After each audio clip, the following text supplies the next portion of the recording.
Hey everybody, welcome to the stream. Hold on just a moment while I make sure we're all good and ready to go. I just need another second or two. But yeah, we're back one more time. I wanted to see how things would go, wasting a little bit of extra time going on and trying to get shiny Regice for pretty much the rest of what's left before 2021 strikes. I hope we get something. At this point, I'm kind of nervous, and I don't think anything's gonna happen. But we've came this far. I've been streaming like a good part of the day. I think I'm gonna continue and try my best to get this over with, regardless. I don't know how I'm gonna handle tomorrow, though.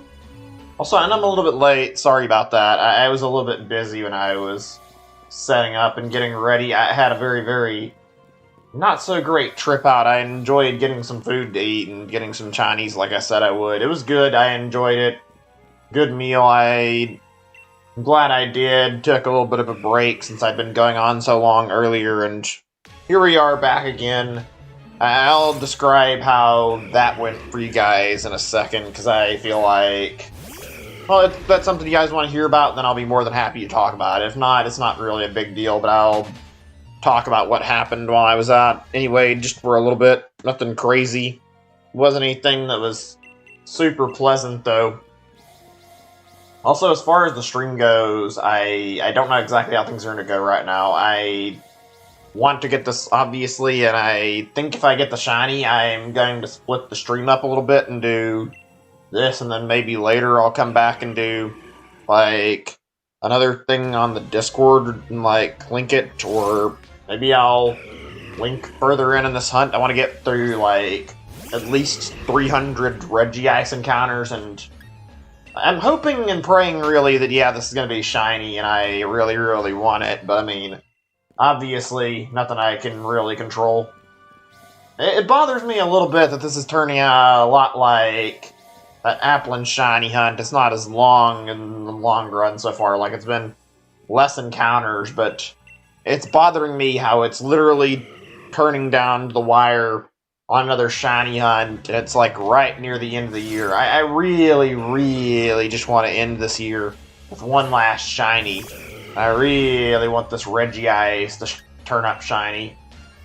I'm a little bit disappointed, too, because I had plans I wanted to do for New Year's. You know, I wanted to set up some fun, different stuff for the New Year's and try to do something kind of cool, and didn't really work out. It's been a bit of a bummer just by a little bit, because I was hoping I wouldn't be doing shiny hunting right now, but I don't actually mind. Hey there, I'm fine. Welcome to the stream. Good to see you. Been a little while, but welcome. Like I said earlier, I don't know how long this is going to go on, honestly. I might, if I don't have any luck, I might continue until literally after it turns 12 my time and, like, it hits 12:01. I haven't really thought the finer details of this through. Really, it's, we just pray to God we get lucky on the shiny. How's everyone doing? Anything fun going on for you guys, or just whatever? I mean, I don't have anything better to do since I'm sitting here shiny hunting, and I just want my shiny to pop up this time, really. Wish I could say I've had anything more fun going on. Right, I went out to eat a little bit earlier. I'll tell you guys about that. I had a really nasty experience. I forgot because of the fact it's raining, and it was raining outside yesterday, and it was raining outside today, and I think it might have been raining out yesterday. I don't know if it was or not. I don't remember, but I mean, it was definitely raining out, and it was kind of bad. That wasn't too bad, but then I realized, and I'd already known, like, I know this for a little bit, but like, my car was low on gas, so I had to go, and once I got my food, I had to go out to Walmart and then, like, fill up a card and get gas money, and had to stand out in the rain, and, like, oh my god, traversing through the rain to the entrance of Walmart was actually a lot worse than I was anticipating, and honestly kind of dreadful just going through and dealing with it. It felt absolutely annoying, and standing out there and filling up my car while I was getting soaked. It was just a very unpleasant time, and food was good. I was going to eat a lot, and then I ended up finding that I had a stomach cramp before I left, and I had to stop. still enjoyed it though. I'm glad I went out to eat. I mean, always good to eat your favorite food. If it's like your last meal of the year, then yeah, might as well eat something you know you'll like. Try to come to the stream more. Say long, I understand that's the case. I feel like New Year's the kind of day where a lot of people celebrate and do whatever for New Year's. I don't really have anything I can do for proper celebration, so doing these streams when I can, because it's just a way to try and do something fun for the community, hopefully, something that people can enjoy. You see, give me a second, get back to where I was at. And not that good. It just, like, life. Yeah, I've been trying to, like, slowly... I've been trying to do as many of these streams as I can when I'm trying to get the shinies over and get this done. I do appreciate the fact people enjoy these, and honestly, like, watching these streams, it makes me feel better to have people who care watching at the same time. Oh, it can be hard going and doing this. I told myself I was going to stop, and I intended to, and I think I actually am going to follow through with what I said to myself and take some point in 2021 where I actually take a good leave of absence for quite some time at least, and I'll probably stream still every now and then, but I'm going to have to dial it back. I didn't expect shiny hunting would end up being what would cause this. Like, I should have expected it. Shiny hunting is very cruel and very, very unrelenting, and when you start a shiny hunt, you should expect the Pokemon's going to sit there and what's our word for it? Dawdle away all your time and sit there wasting whatever time you want to put into doing something useful. It all just goes down the drain trying to reset or trying to hatch eggs or do whatever to try and get a shiny Pokemon up, and it is absolutely just... It's painfully slow sometimes. I regret that I chose to do that a little bit. It's not that I don't want to stream. In fact, I really, really do. I like streaming quite a bit for you guys. It's more that... I've talked about this on my big update video I made about, like, the last stream I said I was doing, and I've got to be honest, like, I do not feel like I have the right headspace for streaming too often right now. The whole depression thing is making things really, really rough on me. There's a lot of days where it's hard to even roll out of bed and dedicate time to streaming. It's like I have to sit there and basically pep talk myself back into feeling better so that I can actually do something. A lot of times where my own emotions just beat me down until I feel completely useless and helpless. It is never a good feeling.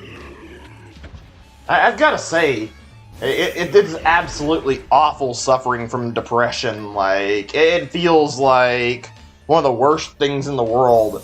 It turns your own mind into your... Or, like, I don't know how to describe it besides it. It makes your mind your own biggest enemy, really. It's a fucking awful thing to experience, and I wouldn't wish it on anybody. It feels terrible. It's like, ugh.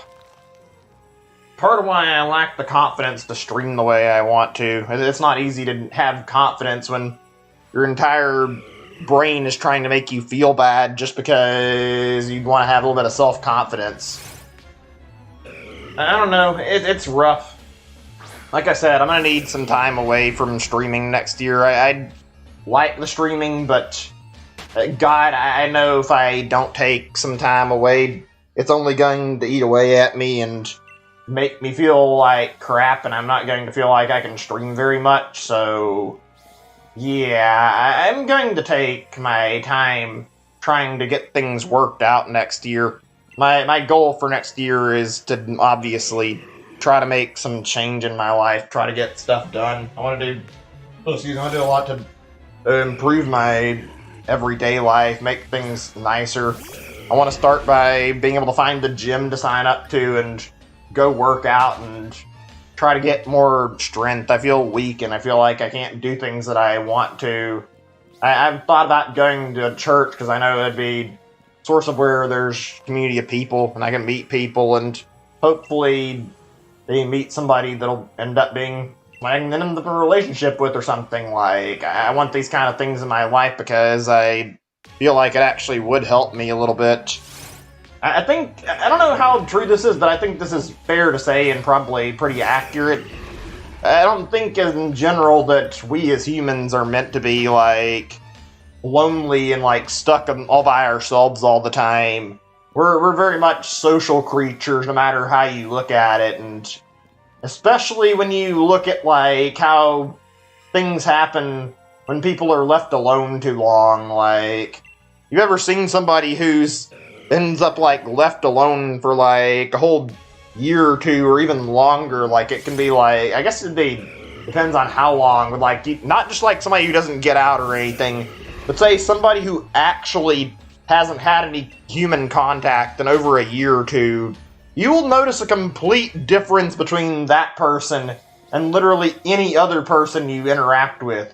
Usually those people are the kind of people who end up going stir-crazy over time because they haven't had any social interaction with anybody, and they forget how to talk to people. It's how bad it is when you just don't have any social interaction at all. I don't think I've ever had to meet anybody like that, but I mean, I don't want to end up feeling like that could happen to me because I don't get out and do a lot of my life. That's something I don't like either. I want to make changes in my life next year. Here's hoping next year will be good. We need this virus to be completely just done so everybody can go back to living normally. Coronavirus has messed everything up too much. Regardless of how this year ends, at least we can all look forward to a hopefully far better 2021. I can't imagine how next year could possibly be worse than this year was.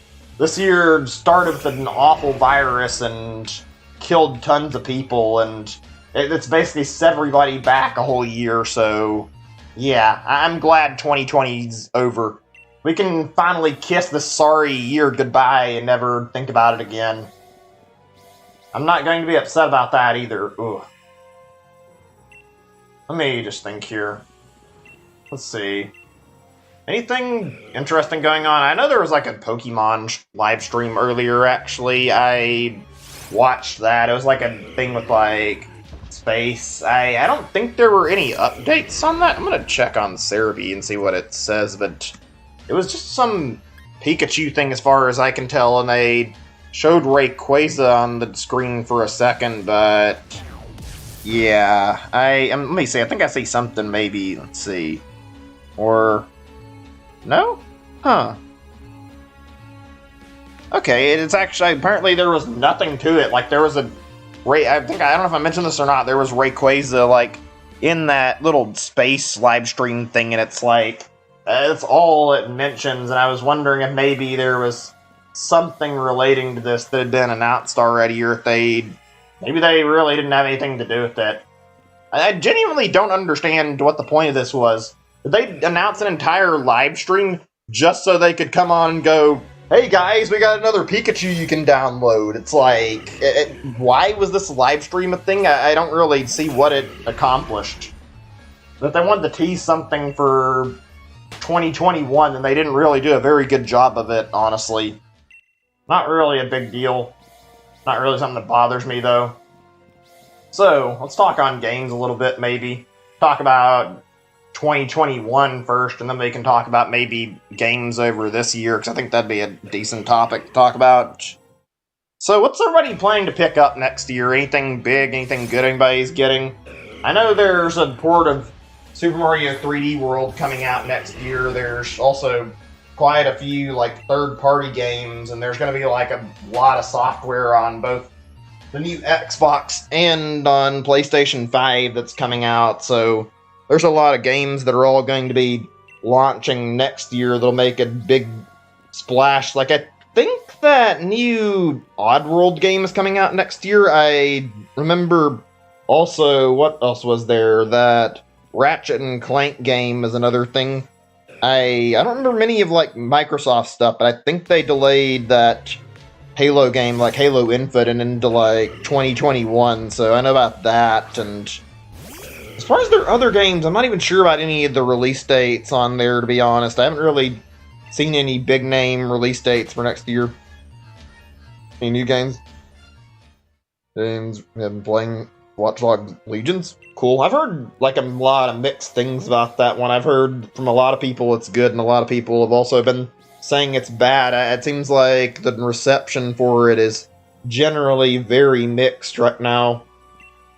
I don't think there's like a lot of game release dates like actually out for 2021 just yet. I think like if there's any games that are not like given a release date, there's a few we can probably infer coming out like next year, but I don't think there's like anything that's a given for 2021 outside of like the few games that have an actual release date yet. Like there's, let's see, hold on, I was gonna say, oh right, Resident Evil 8, I was going to say, I genuinely think that Resident Evil 8 is not going to get slipped past 2021.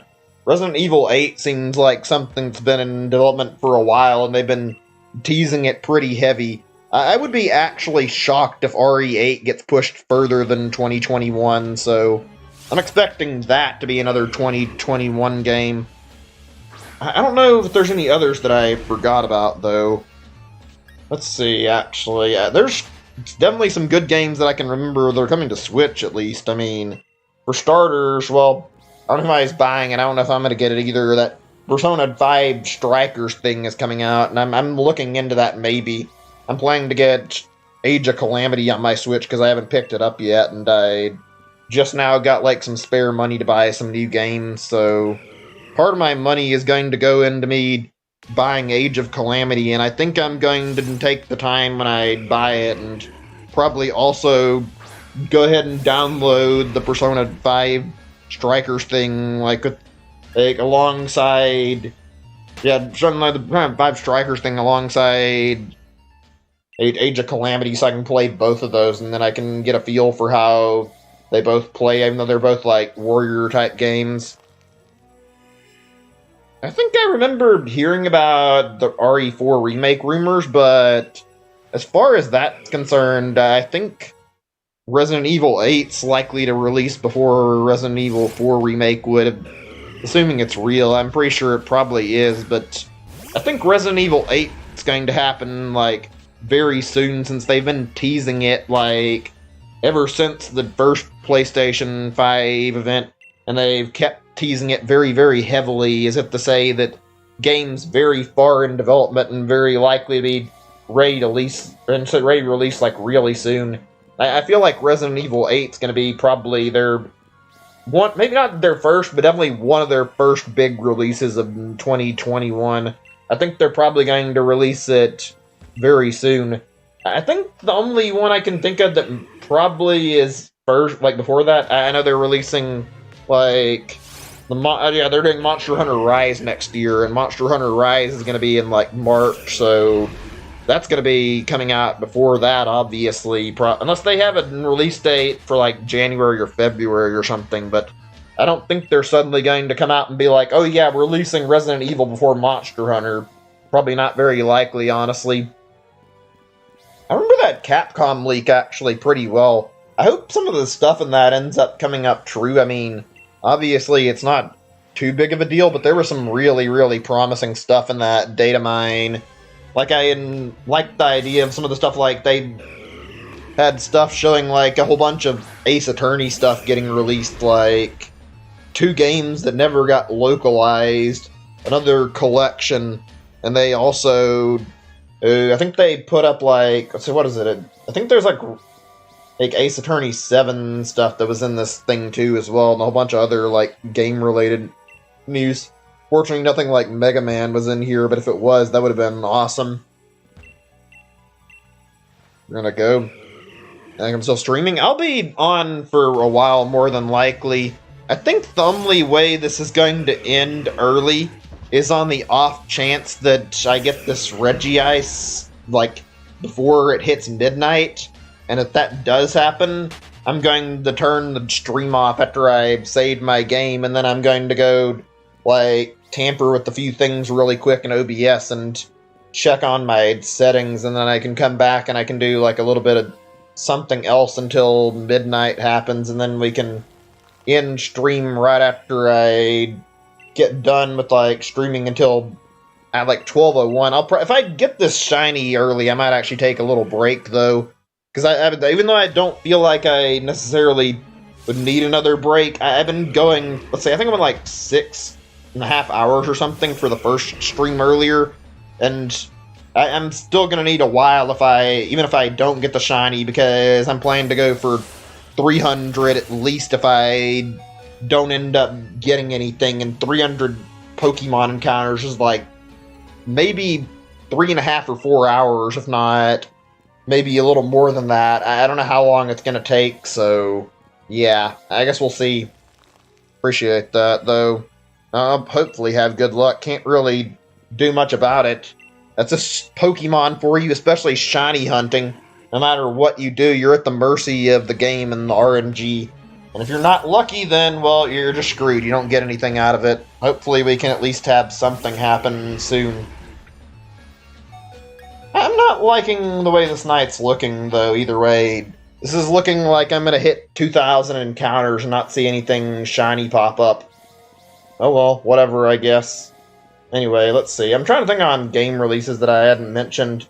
Some good stuff that's coming up next year that I did forget about, like there was that Monster Hunter Stories 2 thing that I saw, and that looks like that's going to be promising. I've never actually played the original on 3DS, but I might consider it because it looks pretty good. I've never really got properly into Monster Hunter, so I don't really have any frame of reference for how good it is. Also, I know that there's Bravely Default 2. I've never played the first one. I know they're like isolated, but I'm kind of torn right now whether or not I should get it. I think there might be a demo up on the eShop.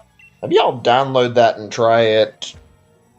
Speaking of like, well, actually, I was going to connect this, and that's not really going to work. I meant to say, like, I was going to consider doing some like demo streams, I think, and I want to do something fun tomorrow, but I'm not going to be working with demos, actually.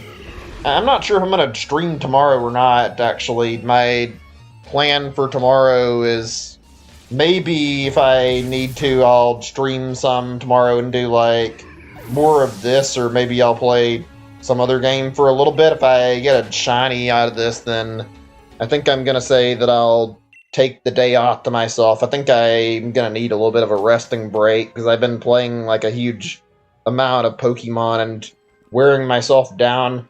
I think it's only natural that I take a little bit of time to recoup and try to feel like I can feel ready to go into the next game rather than rushing into something when I've been streaming several days in a row and kind of whittling my stamina down too much.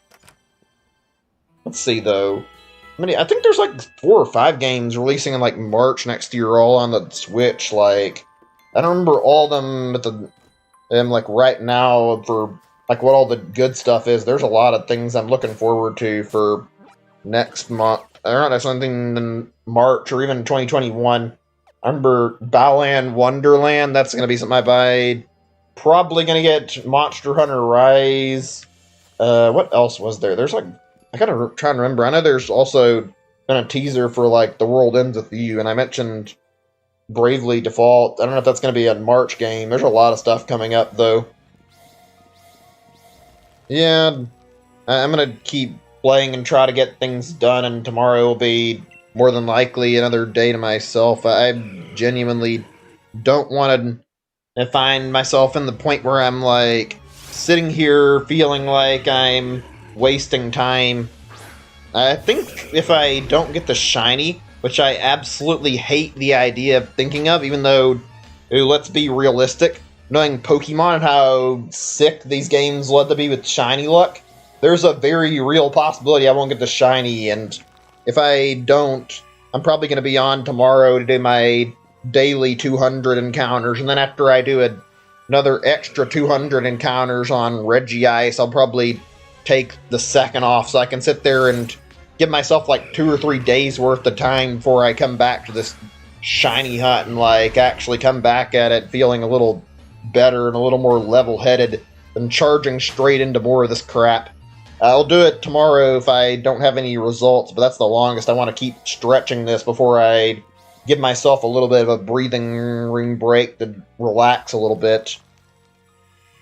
Definitely been pushing myself, like both my last shiny hunts have been doing that to me a lot. Miss Splatoon.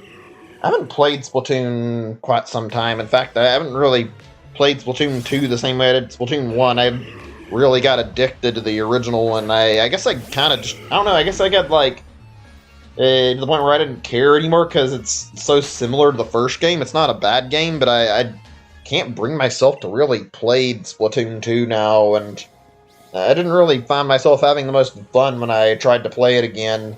It's still an alright game, but I feel like now it's a little bit different. I think I got all I could really enjoy out of it when I played it on the Wii U, actually. I played that game so much and put in way too many hours playing it. It was a good game, though. I found that I really enjoyed Splatoon 1, and I honestly feel like I wouldn't trade those hours away because they were great. People can crap on the Wii U all they want and talk about how bad of a console it is, but honestly, there are a lot of games that I played on Wii U that I genuinely really loved and found to be good experiences, and while a lot of them have been ported over to the Switch, there's also a lot of them that have been stuck on the Wii U and actually haven't gotten moved on, and they're very good games you won't see anywhere else other than the Wii U.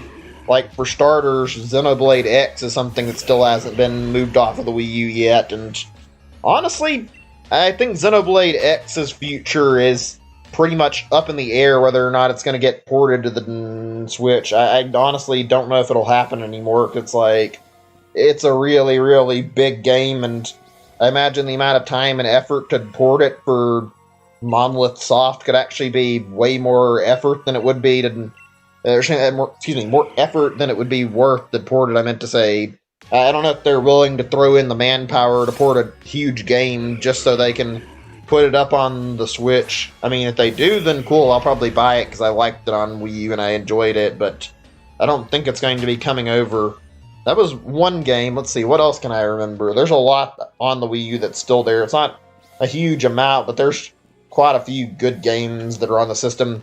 Oh, Nintendo Land. Nintendo Land is easily one of the best games, and funny, Nintendo Land was like one of the first games released because it was one of the launch titles. Like, they genuinely put a lot of care into Nintendo Land. I've never seen a launch game that's that good and that fun to play for like a Nintendo console before. I can say that's a game I will never forget on a Wii U that I love playing. Very fun. I don't think I played it in a long time, though. Let me see. Charger. Fun, guide, some snacks. Yeah, alright, cool. Thanks for hanging out. I'll be online for some time. If we're lucky, I pray that this game isn't going to be cruel and merciless, but I mean, if we're lucky, I will hopefully be done with this crap and I won't have to spend all night and waste until after midnight finding that I'm sitting here continually redoing this pattern and then popping up to re-encounter this Pokemon until midnight only to find that I don't get a shiny. I have a bad feeling that's exactly how this night's going to go, though. And I'm going to waste away the rest of my night sitting here not actually getting anything out of this. I really hope this shiny pops up soon. Underrated. I appreciate that, dude. I do. I genuinely do. I work my ass off on streaming, and feels like I don't get a lot of good people who come by to watch the stream, and I feel like I see some people that are good people that are regulars that hang around here, and then there's some people that I really genuinely enjoy talking to, and they just disappear, and it hurts to see the people that I enjoy talking with just disappear from the chat room like that. I try my best to be interesting. I know I have points where I end up drawing blanks and I don't end up talking, and it's not intentional. It's just a problem with, like, I'm not a social person by normal standards, and I've been, like, trying to teach myself to continually get better at talking through live streaming and, like, keeping, like, more topics from just, like, slowly practicing crap, so hopefully these, like, awkward periods will just go away. But I do appreciate that. I try my absolute best to make these streams good. I put in a lot of effort, and it really does make me feel good to have people hang out and stay around and watch the streams. I put all my effort into this. It's a shame these games are not very kind to anybody when it comes to shiny hunting. You sit here and you toil away hours and hours and hours of your time, and then you get nothing in return for it. You can waste away a month or longer, and you don't get anything to show for it. And there's some people who'll come in here in games and they'll literally play for like 5 to 10 minutes and they'll get their shiny Pokemon and they're done. It's like, I don't understand how this RNG works. It's honestly kind of cruel how evil it can be at some points. But whatever, not really a big deal. Ugh. I'll still be here streaming for quite some time either way. Hopefully we get something. Actually, that reminds me, like, I've complained a little bit more than I should, obviously, about this sometimes, but it is rough. And also, I saw some people who've had some really rough shiny luck. I was watching somebody who just now got, like, a shiny they'd been hunting since the day the DLC dropped earlier. I was watching on his Twitch channel, like right before he ended his stream, he got like a shiny Regice he'd been hunting for, like I said, since the DLC dropped, and he was at like 10,000 encounters. Like, just goes to show you this game has no mercy. Does not bend for anybody. Don't get your shiny unless you're just really, really lucky. It sucks to be sitting on the worst end of RNG in these games. Not really a big deal, though. It does suck a little bit, though. Where was I? I was talking about something and I forgot. Oh, yeah. Well, I've said it before and I'll say it again. That's why I like Mario stuff and Zelda stuff a little more. You can get your objectives and get what you want to get done in those games relatively easy and get goals accomplished. Pokemon, you don't have any way to guarantee a shiny no matter what you do. You don't have any way to get anything out of it. It's just throw away more and more time and waste time and try your best to get it. You do all you can to try and make it happen, and unfortunately, it seems like it's not always rewarded. Not really a big deal, but still. Oh well, let's see. Give me a second or two. I'm just thinking right now on what else is stuff I want to talk about. Anybody got any big plans for 2021? Any good stuff you guys got planned you want to do? I'm not going to be doing much, obviously, until the vaccine is ready. I mean, I'm getting a new cell phone tomorrow, probably, or it's not tomorrow, but I'll get it very, very soon. I've been saving up to buy one as soon as I had the money for it, and I think I have enough to go down and purchase it. My phone has been all sorts of messed up, and I've been needing a new one, and oh man, I'm glad to be able to go replace it finally. I'm looking forward to just going and getting it, and then hopefully being able to use it and have a phone that actually operates and has a good battery life on it again. It's been so annoying sitting around with the phone that ends up dying and does an unreliable battery, like, I shouldn't play it the whole day and not being able to count on my phone to work, excuse me. Like, it feels like I'm just relying on a ticking time bomb. Let's see. Trying to think on what all is. What's going on next year? It's gonna be good. Monster Hunter demo. I might stream that actually. I want to play Monster Hunter Rise. I might play that along some other demos. I want to play Monster Hunter Rise in general, and I want to pick up the series and play it. And I found Monster Hunter is really, really good. I only got into some of the demos and tried to play them, but I also, for whatever reason, I've never felt the urge to get back in, or get into it. Excuse me, the controls and, like, the demos are usually too hard for me. I might actually just say fuck it and get into Monster Hunter, Rise regardless, though, and pick this up. This game looks fantastic. Looks like it has all the good changes from Monster Hunter World. I still wonder if maybe I should have bought that when it popped up on PC. It looks like a really, really good game, and I know Monster Hunter's kind of clunky and not easy to get into, and It's also why not a lot of people have bothered to try playing the series overall. I don't know. I'm just thinking at the moment. Let's look at some stuff I want to talk about for a little bit.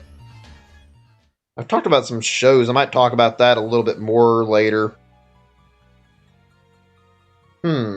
So I think I brought this topic up. I'm not really sure. What are some creative games you guys have played? Whether it be like video games or like whatever. It could be like not even video games. It could be like, say, just a game as in like you're doing something like something you came up with your friends, or like say what else can I think of here? That, or like certain stuff like board games, I guess. I'm struggling to think of what I want to say to like convey what I'm trying to talk about here, but like what are some good games that are really, really fun and really, really creative? Some games that are worth playing. Anybody played any good stuff this year? Like, what's some good releases from 2020? I've got to see what people say. People think for best games and see what exactly people's opinions on their personal best games and worst games of 2020 are. I'm not actually sure what my least favorite games of 2020 would be. I mean, I've tried to play mostly good stuff and tried to avoid playing bad games if possible. Out of all the games I played, I think I said this and it's a little weird to say, but like Clubhouse Games is probably the strongest game I've played this year. Definitely a very, very surprise hit for me. Like a good little multiplayer game with a nice little collection of mini games, and frankly, I didn't expect Clubhouse Games to end up being something that I found that I'd love. It just kind of caught me off guard, and the whole idea and conceptualization of it was definitely something I enjoyed. Like, it was actually really, really well done, even though it was in like board game collection or whatever, and maybe you could call it a little pricey. I thought it was reasonably priced. But by God, I got my money's worth out of it. I feel like I enjoyed what I played, and I sat down and really, really played it and enjoyed a ton of the games. I think I have some I didn't actually play through, but I played through a lot of it, and I found that I enjoyed it. So, I mean, yeah, I genuinely liked playing Clubhouse Games a lot, and I found that I had a really good time playing it. And I don't know what my favorite games out of Clubhouse were. I'd probably make a tier list or rate the games in it and talk about them pretty easy, though. There's a lot of good stuff in there and a lot that deserves talking about. I learned how to play chess, too. I'm not sure if I played it, like, super well, but I can play it somewhat in Clubhouse Games, and I played the checkers. That's fun. That Hares and Hounds crap is absolutely awful. Same with that, whatever it's called, that Nine Men's Morris, the thing with the little balls you move around. That's not very fun, in my opinion. And, like, there's a lot of good ones in there, though. There's a lot of fun mini games. The Dots and Boxes is really stupid, but it's really enjoyable. Also, Tanks. I like the Tanks game a lot. I don't know why. It's just messing around with little toy tanks. You'd think as a concept that it'd be boring and not that interesting, but my God, there's something very, very cathartic and very, very nice feeling about sitting around blasting shit with the little toy tanks and then trying to slowly, like, get some extra points and trying to cheese out your opponent with your bouncing shots. It is a lot of fun. Also, the little Wii Sports and recreations in, like, the toy form are pretty good. Although the bowling thing, is not that great in my opinion. The bowling could be performed a little better. I agree with the thing about, like, the game, like, more games than it to support 4 players, too. So what else was good there? There's a lot of fun ones. Last Card, that's another one I almost forgot about. Last Card is great. Same with Yacht Dice. I could go on and talk about all the games and that. There's just a lot in Clubhouse Games, and as a result, there was a lot to love about it. That game, it may have been just a little collection of board games and nothing too crazy, but by God, it left a lasting impression for me and made me feel like I played something special despite it being a little board game collection. It was enjoyable. It was fun. It made me feel like I had a good way to time sink shit, so yeah, I'll openly say it. It's weird to say. It sounds like something I didn't think I would end up saying. I think Clubhouse Games may very well be my game of the year this year, which is not something I thought I would find myself ever saying. This game came up and caught me by surprise, and absolutely a fantastic game I picked up. I'm glad I did. Hey, welcome back. Good to see you. Glad you're back. Watching TV. Stuck watching it. That's good. I've eaten enough for myself in terms of food right now. I mean, I'm a little bit hungry. Got some stuff earlier where like somebody was like offering like banana bread. There's like for a charity or like whatever, something for like trying to help like drunks or drug addicts from like or something like Walmart. And even though it's not something I normally would get involved with, it wasn't very much, and I donated like $2 and got like some of the banana bread, and I've been like eyeballing it a little bit because I haven't had any snack food like after I got back. Obviously I can't look at it right now, but like I think I'm a little bit hungry still, and like I kind of want to eat some of that actually, although I'll save my appetite until after the stream's over and then maybe slice up a piece or two of it and eat it, because banana bread's really good and I enjoy it, so definitely be something worthwhile. Soon I need to go grocery shopping, but I mean, that can wait a little bit longer until after I've got my bills sorted out, and then I can go get a whole bunch of stuff. I've got plenty of food stuff that I need to do, and I can eat. Oh, man. So, right, let's talk about, like, games. I'm curious, though. Let's talk about games we played this year and see how everyone feels about certain games. I'm curious to hear opinions on some of the games that came out this year. I've got to say, I feel like Animal Crossing was not as amazing as I was hoping for it to be. I enjoyed it, but Animal Crossing started good. I really enjoyed it, but the more I played it, the more I got into it, the more I started to feel the burnout. More than any other Animal Crossing game I think I picked up, I felt burned out on New Horizons really quickly. I liked that game. I really did. It was a fun time, but I can't go back to it. I can't justify playing it again. I don't feel like I want to, and every time I try to convince myself that I should maybe turn the game back on, it's like, do I have anything I really want to do in the game? Am I really going to enjoy myself if I go back and play it? And it's like, maybe I shouldn't just bother. I can't even make enough dedication to actually play it again. Let me see. Have you played Butthole 3, Resident Evil 3, The Evil Within 1 and 2? Cool. I think that South Park came out another year. That's not really a big deal. I've never actually played that one. Looks good. I know about that and the Stick of Truth. I need to play those at some point and see how good they both are. I hear the Stick of Truth is actually a better RPG game than the Fractured Butthole, but I mean, they both look like decent games overall. Let's see.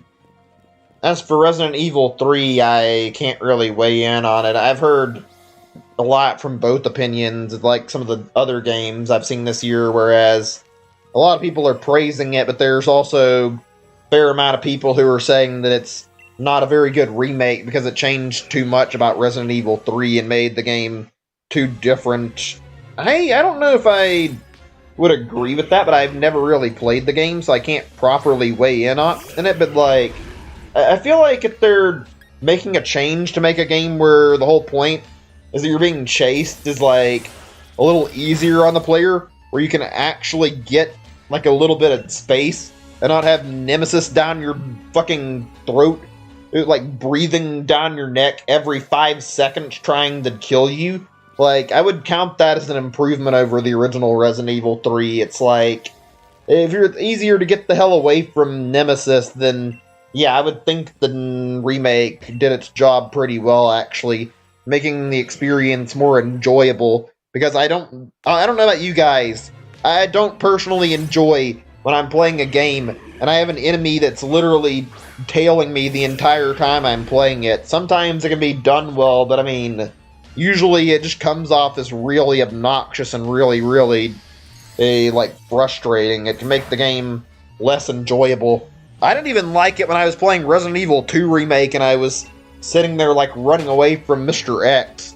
I remember finding myself like getting frustrated, like trying my absolute best to figure out like ways that I could like circumvent where he was going to, or trying to figure out ways to like go around him and try to lose him for a long period of time. And really, it just boiled down to like running into rooms really quickly and trying to keep a huge amount of awareness like where he was at in the map. It kind of hurt the gameplay a little bit because he showed up all the fucking time and he was really hard to get rid of too. I think Resident Evil 3 actually made it a little easier in terms of trying to stay the hell away from like the monster chasing you though, because I'm pretty sure in Resident Evil 3 you actually shoot and do like a takedown on Nemesis. You actually get like some supplies back for actually knocking him down, so that's more than you can say for Mr. X in Resident Evil 2. I'm pretty sure knocking down Mr. X in Resident Evil 2 just gives you like a good like 10 or 20 second like break where he won't come charging straight at you again. You can start running away from him, but that's not exactly a whole lot to work with. Seems like in RE2's case, you're kind of forced to like kind of maneuver your way around the building and then kind of very carefully try to eyeball like every door so that you can figure out a way to make him lose your trail, and you have to make sure that he gets lost trying to find you again. That's not something I really enjoy, frankly. Take him down, but it's only in for like 5 seconds. Yeah, it seems like it doesn't, I don't know, maybe it's just me. It looks like it's not quite as bad in the way that you end up getting chased as it is in Resident Evil 2. I don't know, actually. It might actually be a lot worse, but yeah, it does look like it's a little bit easier that you get like some supplies. Resident Evil 2, you don't get a lot to really work with for knocking X down. You pretty much just get like a tiny bit of a breather to fucking run away from him, and that's it. I guess there's at least a little bit of safety that in Resident Evil 2 you can at least run away to like the little printer room and then hide in the printer room until he fucking leaves you alone and gives you space to get out of the room and run away. But that's like the only solace you can get from Mr. X, honestly. Ugh. Do not enjoy dealing with him in that game. I've never actually played The Evil Within or like saw much of it. I've seen like a little bit of Markiplier's playthrough of the first one, I think, and I remember it looking really weird. Since he mentioned that game, I haven't had interest in like looking into more of it, but I've never really saw too much of it. I think it's another horror game. Like, I know it's got some weird psychological crap going on it, so I don't know about that. I don't know like all the details of what the games are like, though. I just know they're really weird, and I think they're partially inspired by like Silent Hills and also Resident Evil. Maybe one day I'll look into those two games and check them out. I don't know. Maybe it'll be worth it to look into the whole Evil Within thing. Let's see, back to what I was talking about on my stuff. Yeah, where was I? I mean, I talked about Animal Crossing a little bit. I don't know if I'll ever go back to Animal Crossing. It's weird thinking on New Horizons like this, but like, yeah, I think I honestly am not going to head back to Animal Crossing anytime soon, because it feels like the game gets old fast, especially because it has repeating dialogues, and oh my god, like, that game, like, it's good, but Jesus, there are a lot of problems with it, like the whole tool durability, and once you run out of objectives, it stops being as fun. Also, the crafting doesn't really do it for me. There's not enough activity to make it interesting, in my opinion. It feels like once you do everything you're meant to do to beat the game or whatever, you end up not really having any reason to come back to Animal Crossing. I don't know, whenever I played other Animal Crossing games, I felt more purpose in them. I felt like the events gave me a lot to do. I felt like I could tune in on Animal Crossing and find fun stuff, and the games would, like, give me new things to check out and, like, see every day. I played them overall less because I had played probably like a month or so, but on the other hand, I can say for the other Animal Crossing games, unlike New Horizons, on those games I didn't feel burnout. I felt I could come back to the games a little easier and I could actually play them again. New Horizons, it's just like, I'm sorry, I can't boot this game up again. I don't have it in me to want to play this game another time. I don't know if I'll ever get over that again.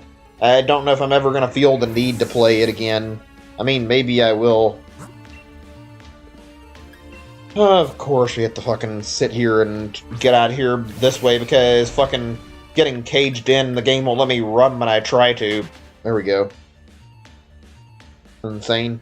Easy playthrough, you'll die at least 30 times. That's a lot. I mean, I've seen how hard it can be in some areas. I think I've seen like a little bit of Markiplier stuff on it. It looks really, really weird. So, I mean, yeah, I can imagine it's not exactly an easy game to play through. Maybe one day I'll check it out. Oh, man. Animal Crossing's an interesting series. It's not a bad series. It's very, very much something that's not for everybody, though. It's very much a very casual game series, and it's meant to be that whole life sim thing where it's very, very easy to get into the loop and enjoy it, but also at the same time, it's like, it doesn't have an objective or end goal. You just play, you keep doing stuff and completing, like, certain things you can work towards, like completing your Critterpedia or whatever, where you can try to keep building stuff and trying to get through, like, the main storyline of the game and try to get, like, KK Slider to come to your town and, like, build all the buildings for, like, residential services. Like, it's really just like you play it, you can enjoy it at your own pace, and technically I'd say there is a marked ending point, even though there's not a proper storyline in the game. It's enjoyable, but I feel like the game ends up being a little bit too boring and too fast compared to other Animal Crossings. New Horizons had, like, that one particular weak point. That's one thing I can't really overlook in it. It's still a good game, though. Still a game I enjoy, but I wouldn't be lying to say that I've had more fun playing other Animal Crossing titles. I didn't play the GameCube one. I played, let's see, DS. I played the Wii game, which was pretty much just like the DS game, except it was on Wii. And there was the 3DS game, which I ended up skipping unintentionally, but I didn't really get into New Leaf for whatever reason. I ended up just skipping over it altogether. I'm not sure why. Seems like a good Animal Crossing title, though. Probably enough talk on Animal Crossing. Let's see. Other games I played this year that are good. Let's see. What else is there that I want to talk about? Give me a second or two. Thinking on all the stuff I have played this year, like all the games that have released, actually. I know Paper Mario's one. I might talk about that in a second. I'll say that I enjoyed playing through Mario 3D All-Stars. I remember, like, when that was teased, and, like, or how, like, a lot of people were buying into the rumors, and ended up being, like, true, like how there was a lot of rumors about, like, a 3D Mario collection coming over to the Switch later in the year, and nobody knew what to expect because there wasn't anything being teased, there wasn't any way to know what was going on, and Nintendo wasn't giving us anything to actually go off of, and ended up waiting a long time for it to happen. Even though they're not new games, though, genuinely, like, that collection gave me, like, a very, very good release, I'd say. I'd say that I enjoyed it, and I found that sitting there and replaying these old games is something I found to be very, very nice.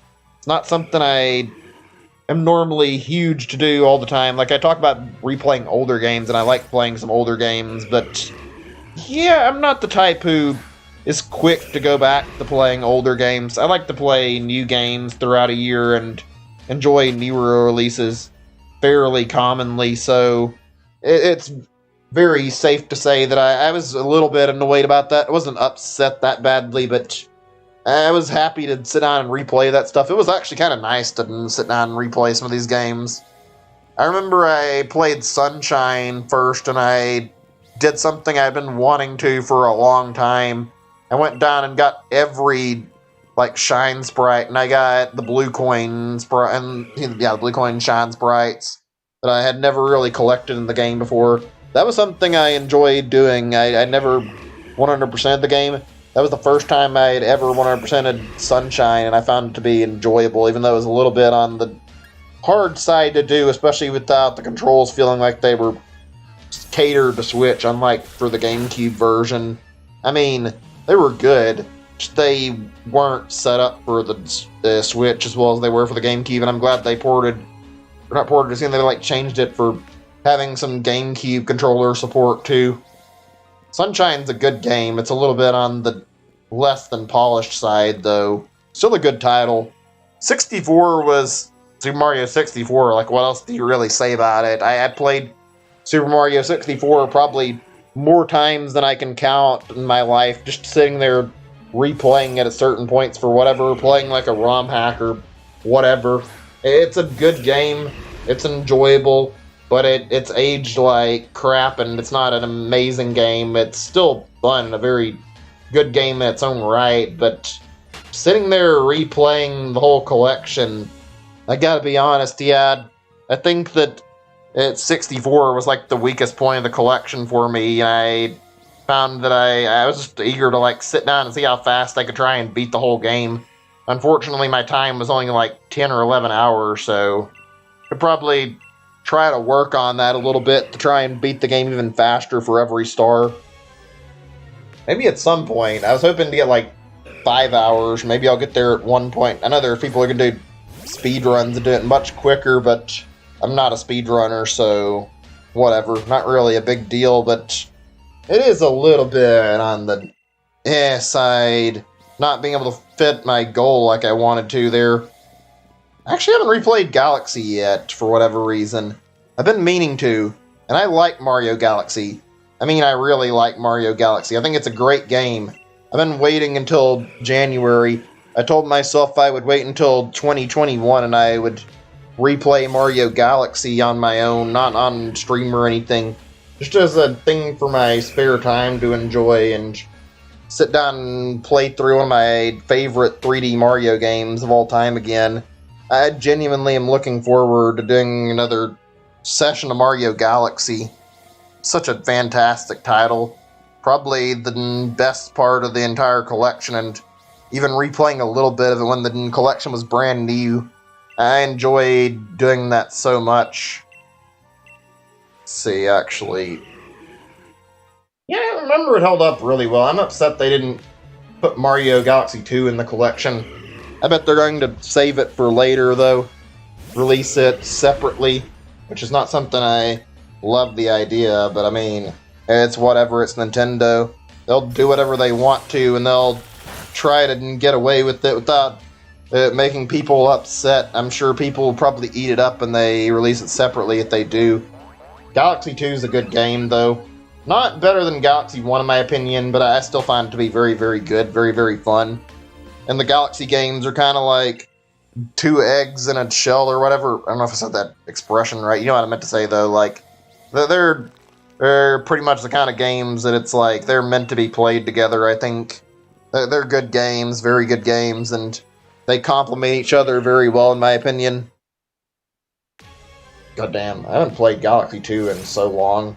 Especially compared to Galaxy 1. I mean, I played Galaxy 1 a few years back, and in terms of wanting to replay it and beat it again, I did that, and I think I played Galaxy 2 5 or 6 years ago at most, and I played Galaxy 1 so much more recently because I love that game a lot. I want to play both of them again, though. Just getting down and sitting down and replaying them would be nice. I still have Galaxy 1 to replay soon. Speaking of other stuff, let's see, what else is there? Pikmin 3 Deluxe was good. I found it to be good. It was short and sweet. Nothing crazy.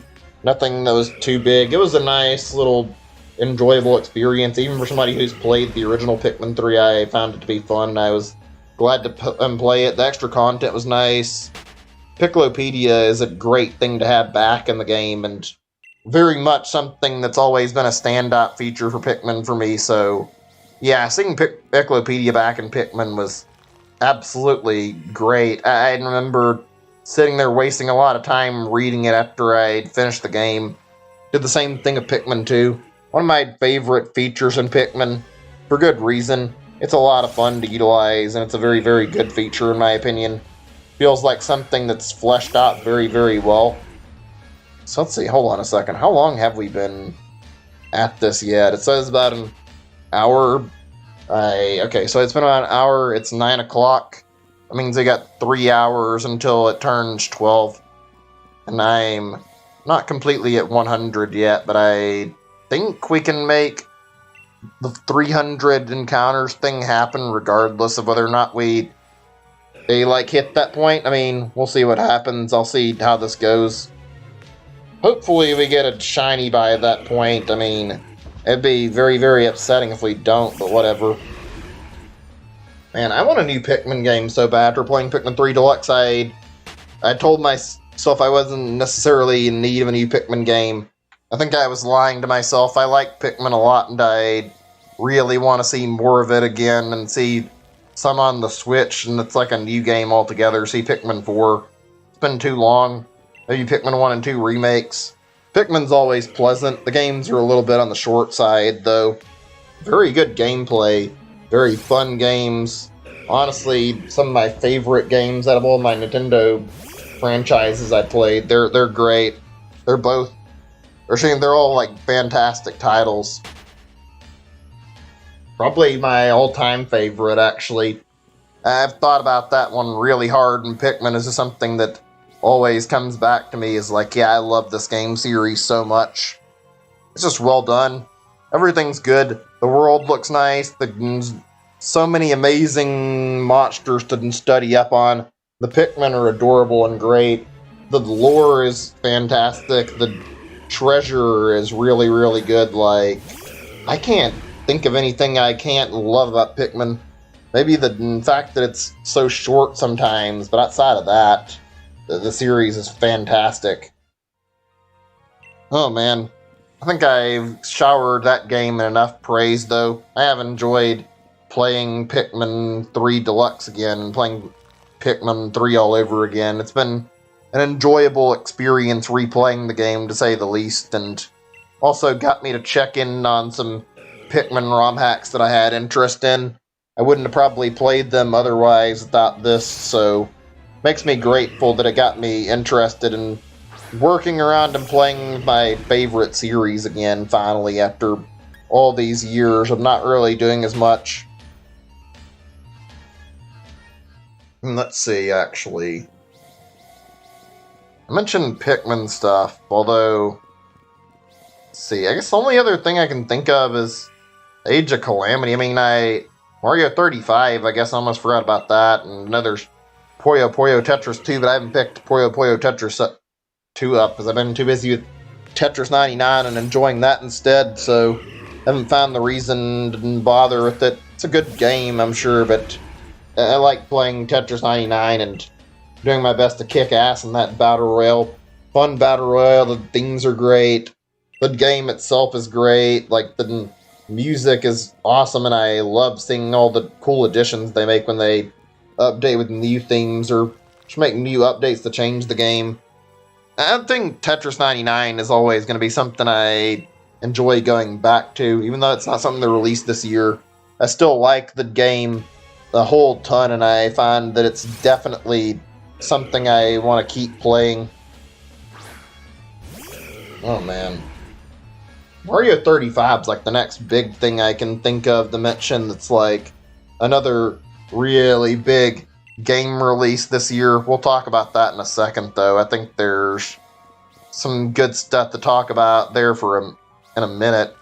I think I've talked about it before, Battle Royale is a genre. They're good games, but I mean, a little oversaturated. Still Mario 35 managed to make a fun spin on it, and I mean a really fun spin on it that I have really, really enjoyed playing, honestly. Hopefully there'll be some, like, hopefully they won't actually cancel it the way they've been talking about. Give me a second or two. I need to check on Discord stuff in a second, actually. See exactly what's going on. I saw something pop up on my Discord that I haven't seen before. I want to check on what the hell's going on Discord really quick. It's not really a big deal, but I need to see what's on my screen that I'm seeing right now and see if it's anything important or not. Probably not. Just worth looking into. Let me see. Let's see here. Oh. Unless, wait, hold on a second. Oh, it's just for a thing I've been using, I think, unless... Oh, it's a New Year's thing, never mind. I thought it was something else. It's not a big deal then. Okay, whatever. Got distracted over nothing, just wanted to check on why I saw a notification on Discord. Really not that not big of a deal, excuse me, or anything that bothers me, but yeah. Helps to be caught up in case something important comes up. You never know. Excuse me. Mario 35 is great, though. Something I found that caught me off guard that I played this year. Good battle royale game. Really, really simple to learn. Just playing Mario and trying to get, like, fire flowers and hoard coins and shit and try to save up your resources to, like, pile stuff on your opponent since you send trash enemies at people. I like how they took that from Tetris 99 and managed to make it work in a Mario game where it was fairly interesting. Like, they did a good job with Mario 35. It's a shame it's going to be going away in March, honestly. I hope they reconsider their decision. Mario 35 is easily one of the more fun battle royale games I played, and one of the better experiences I've enjoyed this year. Like, it's really addictive, really fun, and I burned out a little bit because of the fact that it's literally, like, it's the same kind of gameplay you see on repeat, and you can play it, and you do the same thing pretty much every time, and it gets faster and faster, crazier, crazier, whatever, but, like, yeah, it's really just that it just had that time limit attached to it, and it made me play it more than I would have normally, and made me burn out on it. If they hadn't put the whole March 35th time limit on it, not even 35th, when I say 35th, I meant to say a March search time limit, I wouldn't have felt like I was getting burned out as easy, I bet. 35th, what is wrong with me? There's only 30 days in most of the months. There's 31 in some, like, whatever, not really a big deal, just like it was a really stupid slip-up that I said there. Doesn't really matter, though. I'm gonna do, like, a really quick thing, really, just, like, go grab something I need to off of, like, a YouTube link, actually. Don't mind me, I'm gonna take a second away from what I'm doing right now to go deal with... Oh, actually, you know, I didn't think I actually got my YouTube link for this stream yet, so I have to go and do that, actually, so... Alright, I'll do that now, then, instead of waiting, instead of taking much longer. There we go, got it copied. And now I can copy it and put it where it needs to be in here. Let's see. Yeah, let's see. Okay, cool. That works. And I'll link it on the Discord a little bit later when it comes time for, I don't know, maybe 200 encounters or whatever, and we'll link it. Let's see. Where was I? Mario 35 was good. I think I talked about that already and finished talking about it. Good battle royale game. So there's like, feels like there's new stuff being revealed all the time. Like how Luigi just came out of nowhere and like they revealed if he held down a certain button combination or whatever, you could play as Luigi in Mario 35. That caught me off guard because I don't think anybody knew about that other than Nintendo, and it's like, oh yeah, guys, check out this little surprise that we hid in the game you can do, and everybody was baffled. I wish they would do a little more with Mario 35, honestly. I wish they would add, like, levels from other Mario games into it. It's really fun. I'd like to see, like, a Mario 3 skin, or see a, like, Mario World or whatever, and see them put in new levels, new power-ups, and try some new stuff with it. I'd like it if they did that. I don't think that's going to happen, though. Maybe. It'd be worth it. If they happen to discontinue it for a good reason, like they want to amend it to be on like another game or something and make it permanent, then I mean, yeah, I'll accept that they decide to like get rid of it. But I'd honestly be disappointed if it's gone in March and it's not for any good reason. Hopefully they'll reconsider removing the game from the eShop and it won't be unplayable after March still. I guess we'll have to all wait and see. I know they did the same thing with like Mario 3D All-Stars, and that's only until March. Now, like, it's not unplayable after March, but it's going to be no longer sold after that point, which that's stupid in my opinion. I still don't like the whole thing regarding limited release games Nintendo's doing right now. The whole timed releases that only last like a few months and then go away are honestly something I feel disgusted by. It's not something I enjoy. Oh well, though, not really anything me saying that'll change. Like, it's gonna take more than just a little bit of complaining to get Nintendo to look the other way and change their mind about what they're doing with it, so not really any point in making any gripe when Nintendo's not going to listen to us. I don't know, maybe I'm just feeling defeated when I say that. Obviously, I don't like to give up on stuff and say that I've lost, but it makes me wonder if Nintendo actually gives a crap. I wonder what they're going to do when they remove it, if they're just going to remove it unceremoniously and not do anything. It'd be kind of lame if they did that, though. Okay, there's one other game I can think of that I can remember that I played, like the big game this year. And that's that I played Paper Mario the Origami King. I've been waiting a little bit to talk about this one, just because I know there's a lot of differing opinions on it. I'll be honest, I didn't hate it. I didn't find it to be amazing, but I enjoyed Origami King, I won't lie. I haven't played a good Paper Mario game in a long while, and I think the last one I played that was really good was Super Paper Mario, so finally sit down and play another Paper Mario game that didn't feel like it sucked the same way some of the more recent ones have, like Color Splash and Sticker Star. It was a nice relief for once. It felt like it was a breath of fresh air to see them finally release an actual, somewhat decent Paper Mario game. Would I prefer it if it was in the style of the old Paper Mario stuff? Yeah, I would have, I think, but I'm still satisfied with what we got. I found it a little bit hard to get used to and warm up to for a little bit. The puzzles weren't terrible, but they did take time to get properly used to, and by the time I started properly playing through it, yeah, I started to enjoy myself playing it. I thought it was a good game, thought it was really, really well done, but there were definitely points in the game that could have been stronger. Overall, a really, really good Paper Mario game, and definitely a fairly good game in general. Probably one of the stronger releases this year.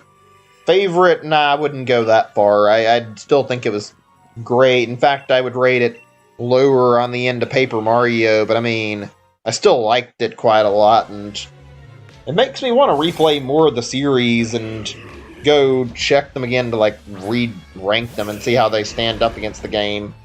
Maybe at some point. I know I did Paper Mario 64 like through this year, and I was glad I played it before Origami King came out, so I mean, I'm glad I replayed that game.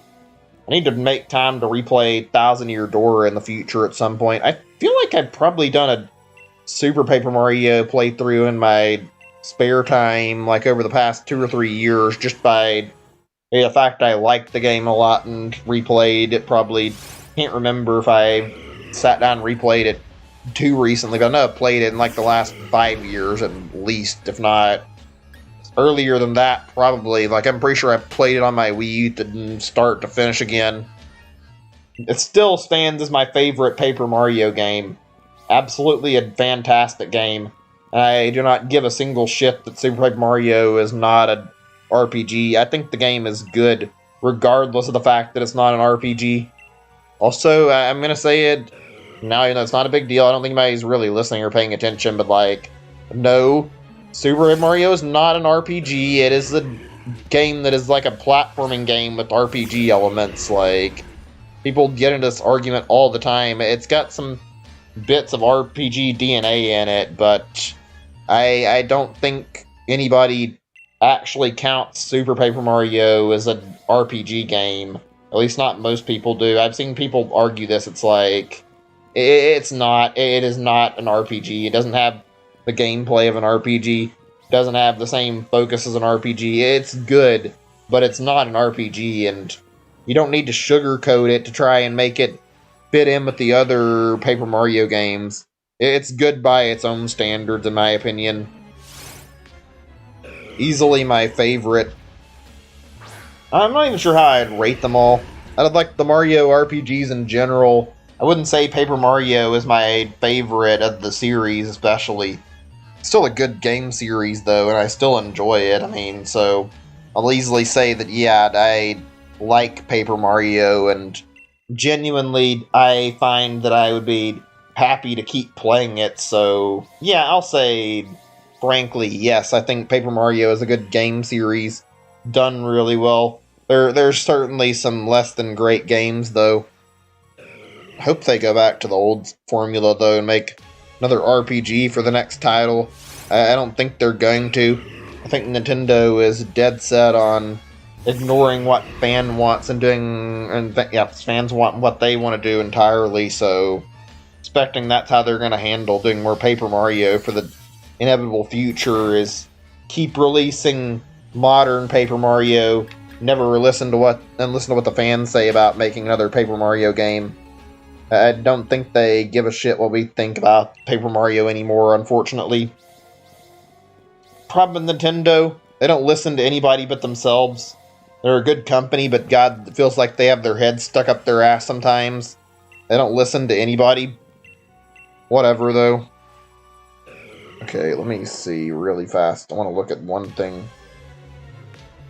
Just wanted to look at a small thing on YouTube for a moment. I think I'm good. Ooh, crazy to think we've already been going for well over an hour and barely got over like 100 encounters here. It's not by a lot, but I mean, it's been slow, very slow. I'm glad it's getting there, though, and we're getting somewhere with this. Actually, I'm thinking right now, I wonder if we're going to see any more support for Switch Online with, like, new stuff next year. I don't think it's going to happen, but I mean, I'd like to see new stuff like N64 or Game Boy games or something get put up on the Switch Online. I'm a little bit disappointed they didn't do anything new this year, and they replaced, like, the Virtual Console with Switch Online, and frankly, I don't know if I love that. I feel like I really wanted to see them put up something new on Switch Online this year. Switch Online is kind of pathetic and not really had a lot of good offerings. I mean, I guess there's some good stuff, but it could be better. I only paid for it to get the opportunity to play some of my favorite games on here online. And it's annoying paying $20 for a mediocre service that doesn't really do a very good job that it should. Like, it's honestly feels like it's very half-assed. Hopefully they'll improve it some, but I bet they won't. Nintendo likely doesn't see a need to improve it, I'm willing to bet. Oh well, whatever, I guess. Actually, I'm going to have something else I want to bring up in a minute that I'll talk about. I mean, not really a big deal. It was just relating to theme parks and the whole Super Nintendo World thing, so I wanted to talk about that for a second. Are you serious? I thought I was in the right spot, and it turns out I was facing a wall again. Fuck me, not paying attention, huh? Oh well, whatever. Let me see. Give me a second. I'm just thinking on stuff. Oh yeah, I was talking about, like, Mario RPGs. Talk about my favorite Mario RPGs, actually. Personally, since I've mentioned that, I honestly really, really like Super Mario RPG. I don't know about you guys, I mean, people here who played it. That game, fucking classic. The reason why a lot of people want Geno and Smash is because Super Mario RPG is really, really good, and Gino's portrayal and Super Mario RPG is really, really done well, if you ask me, and probably like a lot of the people who played the game would agree that, yeah, Gino is one of the stronger standout characters in the game, very much memorable, and I'd say he stands for like a lot of what the Mario RPG series is in general. Like, Super Mario RPG is a fantastic game. I haven't found any other Mario RPG I played has actually caught my attention the way it has. It's partially why I keep going back to it, and I find myself enjoying it and finding it a very, very good experience. Like, I don't think I'll ever grow tired of replaying it. Alongside some of those other games, I always like to replay, like Yoshi's Island and Pikmin 2, those kind of games. That's a very, very good title, I'll say that much. I don't want to say too much because I'm not even sure how I can convey how good it is just through words right now. Talking about Mario RPGs, for anybody who's wondering, I've enjoyed talking about a number of different topics. Let's see, I was talking about a lot of things, actually. I talked about Paper Mario in depth earlier. I might talk about it a little more. I can say, like, I found Paper Mario to be very good. I don't find the mechanics to be something I enjoy as much as Super Mario RPG. Something about Super Mario RPG's gameplay clicked with me more. I like the way the timed hits work and that better. I also feel like I enjoyed the world and the characters a little more in Super Mario RPG. But Paper Mario was still really good. It definitely carried some of the same spirit as like Super Mario RPG, blah. But yeah, great games and like still all really, really fantastic, good storylines. Super Mario RPG is just very, very special for me. I've got to say though, there were definitely a lot of good moments in Paper Mario, and it made something interesting out of the Mario universe. I like when Nintendo really goes out of their way to explore like the lore in their games they don't normally explore. Paper Mario is like really good about that, actually. Really all the Mario RPGs are, though. If I had to like say my other favorite, it's like right after Super Mario RPG, it's not even a big deal. I like Mario and Luigi as an RPG series a lot, and I mean a whole lot, more than I do Paper Mario. Something about Mario and Luigi is just a game series I find to be very good. Very, very great RPGs. Fantastic humor.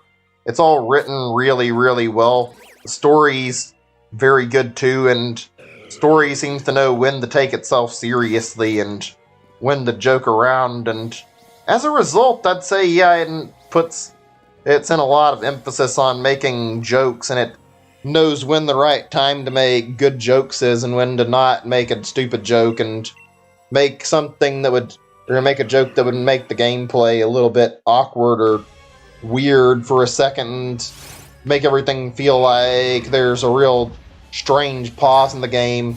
Like the game understands and perfectly well how to skid the line between perfectly funny and like extremely serious, like where it gets just the right tone of seriousness across. I love that about the game.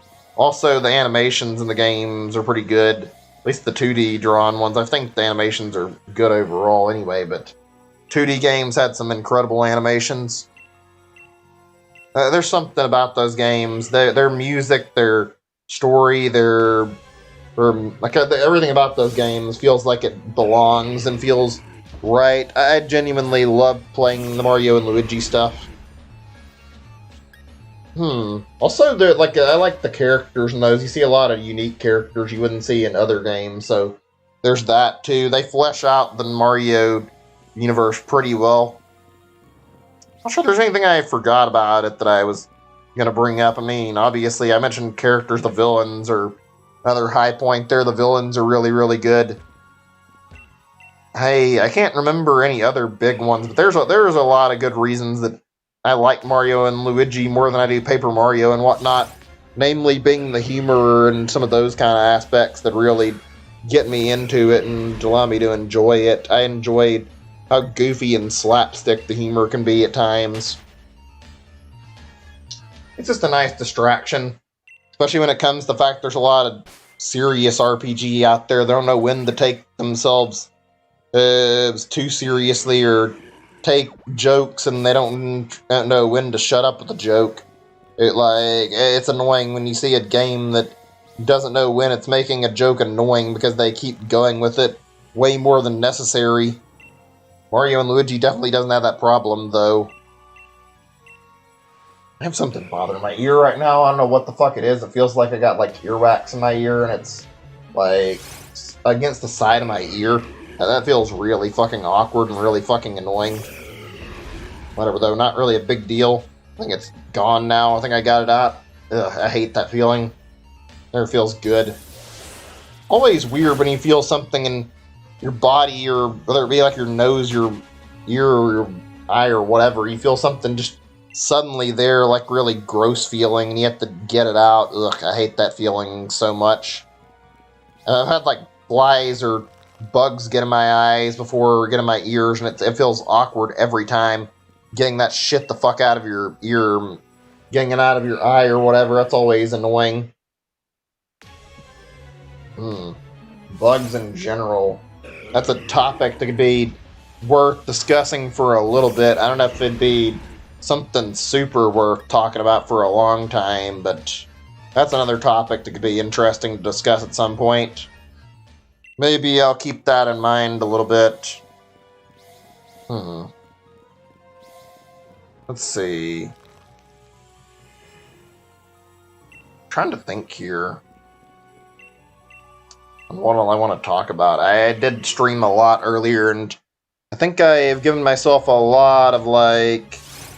That's the right word. I think I've made my day very, very slow and very, very agonizing, and found that I have not really got anything out of the shiny hunt, and that I've thrown away countless hours of my time sitting here, and gave myself a little bit of trouble thinking of like a few things to say more, because I spoke about so many things today. I'm not used to being on stream for what's nearly 10 hours already, and on top of that, it's a game where it's doing the same thing over and over again right now, so I'm not being given any really easy material to work off of.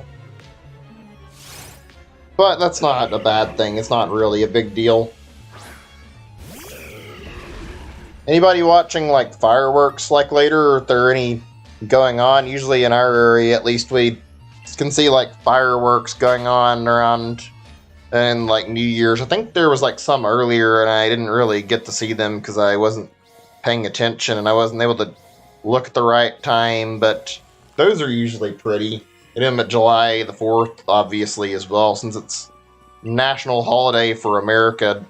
I enjoy like watching fireworks pop. Something I find to be pretty fun about New Year's usually. There's a lot of things about New Year's that can be really good. Just staying up late and having fun waiting on the New Year is usually something in it itself that's not that bad and feels like a pretty fun little activity. Is anything special? Nah, not really, but still. Let's see here. I'm thinking for a second. I wonder if there's anything like big going on in January that I'm forgetting. I don't think there's like any major events. I mean, it'd be nice to see the new year start though, but thinking if there's anything interesting happening that I don't remember. I can't think of anything though. Okay, whatever, we'll come back to that, I guess.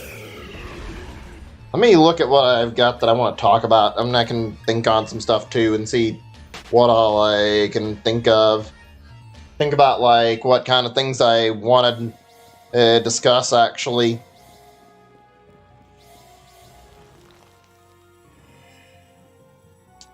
One second.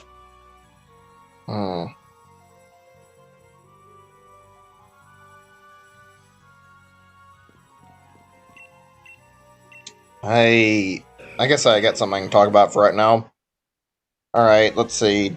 So, how do you guys feel about like annoying characters in games? That's a small thing, I guess. Obviously, they're annoying. Like, when I'm saying that, I mean like you play like, say, I don't know, I guess it depends, like Fallout, say there's a character that bothers you and won't stop bothering you, ends up getting annoying and you have to kill the character to get them to go away. Obviously, wouldn't want to do that in real life, but in a video game, it's like, it's whatever. It's like, it's an NPC. It's not going to matter if you shoot a virtual video game character, for God's sake. But like, oh man, I remember that in a few games, or like I think in the Elder Scrolls, I've seen some NPCs that are absolutely annoying. Like, I remember seeing, like, in Oblivion, how the guards are really goddamn annoying, and the guards will sit there and continually bother you, and, like, see that stupid crazy shit you see in, like, videos where you see, like, what is it? You see the guards go and be like, stop, you violated the law, and see yourself get fucking stopped over the most trivial shit. Like, I think I've seen somebody get stopped in that game over, like, carrying a spoon with them they weren't supposed to have or whatever. Also, in, like, games like, say, like, GTA, the cops in those games can be annoying. You make one little slip up, and then you have a cop car on you, and then you have to, like, be extremely careful and, like, go God knows where in order to, like, try and shake them off you. It's like, that kind of NPC stuff is legit annoying, and it's like, I feel like it's overdone and to the point where it's like really bad. Is it it's something where it's like realistic? I'd say probably, but I mean, goddamn, do they overdo the fucking way they handle the cops way too much in some of those open world games. It's frustrating seeing them fucking bother you and chase you for a long amount of time. In general, it's interesting to talk about, like, annoying AI or, like, annoying enemy or just stuff that it's bothersome really quick in games. Another thing that, like, irks me a lot, actually, is, like, AI that, like, blatantly cheats when you're playing against it. Like, you'll see them do stuff that the human player can't, like, and Smash, I shouldn't say anything in Smash, I think I've seen them team up on humans, or in Mario Party, they'll team up on humans as well sometimes. I've also seen Mario Kart, go back and, like, attack a human just because there was a human on the track that was trying to get, like, first place or trying to get, like, fairly high ranking. The AI goes backwards, fucking hits the player with, like, a red or blue shell just to spite the player, and it's like, okay, yeah, cool AI. It's not even focused on winning the game. It's more focused on going back and fucking you over just because it actually has the opportunity to. It's more annoying, though, when they bend the rules for, like, their own personal gain. Like, and say, what is it? I remember in, like, that Half-Life remake, Black Mesa Source, there's, like, a point where fucking you'll go through and you'll have to deal some of the, like, military grunts or whatever, and they literally have, like, an aimbot that fucking targets you and they start shooting you. It's really annoying how they just lock onto you with, like, aimbot accuracy and fucking kill you. I find that to be really irritating and kind of a really, really bad NPC design, in my opinion. I don't know if they ever changed that or not, but I hope they did. I don't find the idea of the AI literally aimbotting you to be fun whatsoever. It's like, they shouldn't all lock onto you very easy and start immediately being able to fucking shred you with bullets like that. They should have a little bit of chance of missing you with their shots. That's something I find to be rather annoying. Speaking of, like, other annoying experiences with AI, I've had some with, like, some older games, too. There's some really dumb AI in older games. Like, I've seen in Mother 1, I think I was playing on the Wii Virtual Console, and that got re-released, and I remember there was one point where you're in Magicant, you have to go talk to the queen or whatever. I remember, like, I saw an NPC walk in front of a doorway. I thought maybe it was scripted. Nope, turns out the AI walked in front of the door all by itself and stood there blocking the door for, like, probably 5 or 10 minutes and wouldn't get the fuck out of the way. And it wasn't because of the fact the game was coded to have the AI do that. It was just the fucking AI being stupid and fucking blocking the pathway for no good reason. It's like, that's some pretty embarrassingly dumb AI in my opinion, and honestly something that bothers me a little bit. I'll admit that's not the only instance of like bad AI I've seen. Seen plenty of instances of that. Like I mentioned a Counter-Strike video I found funny before. Fucking AI get confused really easy where person's placing a bomb down and they get it covered up by like a barrel, and then the AI starts freaking out and going like, "Where's the bomb? Where's the bomb?" I find that really goddamn funny. That was a really stupid video. I'm gonna actually play that for you guys if you want to listen to it in a little bit and you can hear it. It's funny to see game AI like just glitch out and do stupid stuff. I can't think of like my favorite instances of AI doing dumb crap in games.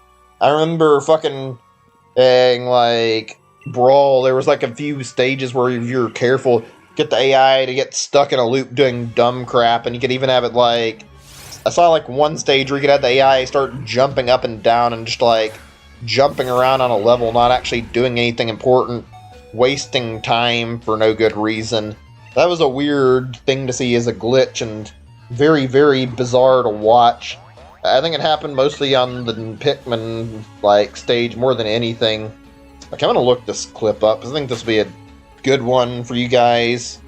Oh, another one that's like a case of dumb AI. The Left 4 Dead AI isn't that great about how it works. You play expert mode, the AI is very quick to waste medkits before you actually need them to. They'll fucking throw their medkits out and try to heal you at the worst of times and waste them or medkits, and you don't need them to. If you get like knocked down even once, and then usually you need them when you're on the verge of dying, not when you're fucking trying to slowly make it through and try to get it through and just like, you know, beat the fucking campaign. It's like you want to wait until you actually know you're going to need your med kit rather than wasting it early. Also, for whatever reason, they don't throw any like pipe bombs or any type of grenades or anything. They just never will. And you'll see them always end up in stupid situations like getting caught by like hanging off a windowsill or caught by an infected, and you always have to go save them. Usually they get into like really shit scenarios because their AI isn't very good at handling themselves. Okay, let me look this video that I said I would look up right here. It's a stupid video. It's also a pretty good one. Just a second or two. I don't think the original version of this that had like several million views is still up. I think it's down for whatever reason. I played this on my stream once before. This clip is funny as fuck in my opinion. Here we go. This is a good clip. From Counter-Strike. This is a good one. Affirmative. All clear here. Turn that down just a little bit. Let's do this. Alright, come out and fight like a man. Come out, wherever you are. I love how dumb the banter is from these AI, though. These bots are, like, trying to be threatening, and they just sound kind of stupid. Okay, I think that's good. Don't want to make it too low or too high. Hopefully this is plenty good. I hope it'll be acceptable volume. Defuse the bomb, sir. The bomb is down. The bomb's at A. The bomb's ticking at A. There's the bomb. I love this. This is silly. There's too many of them. Can you smell And also, this video, it's interesting to note there's like one person and they planted the bomb they killed. It's like too many of them. It's just one person. Defusing bomb now. Bomb site secure. Bomb site secure. Ready for you to defuse the bomb. I can't find the bomb. This is the best part. Bomb site under control. Where's the bomb? Where's the bomb? Where's the bomb? Where's the bomb? Where's the bomb? Where's the bomb? Where's the bomb? That was funny as fuck. Where's the bomb? Where's the bomb? Where's the bomb? Where's the bomb? They're all just saying it over and over. Where's the bomb? Where's the bomb? Where's the bomb? Where's the bomb? Where's the bomb? Oh my god! Also that death scream. Nothing happening over here. I fucking love how stupid the AI is. Oh gosh. Just fucking really, really dumb AI, but it's also at the same time just fucking hilarious how stupid it is. Like, it just sits there, they're like not able to figure out anything about where the bomb is, wasting its time, and they're saying shit like too many when there's one person.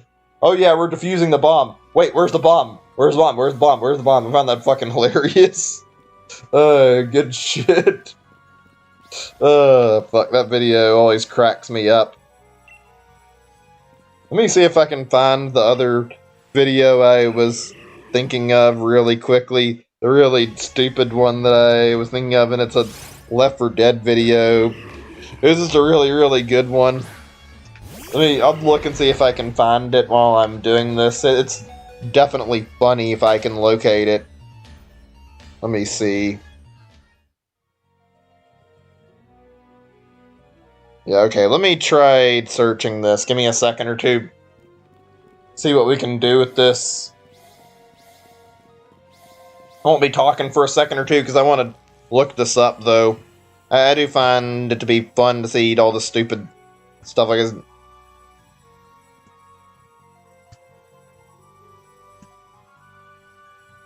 Yeah, here we go. This one's good. I'm not sure this will be completely obvious what's going on, but I'll let this play. I think this is the one I think it is. Let me check, though. Oh, wait, no, I think I may have figured it out. Let me see. I need a moment or two. Just give me a second to check these videos and see which one I want to look at.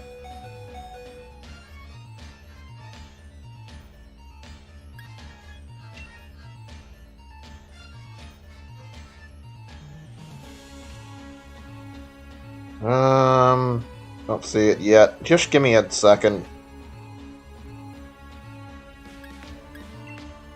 Really? I can't find it.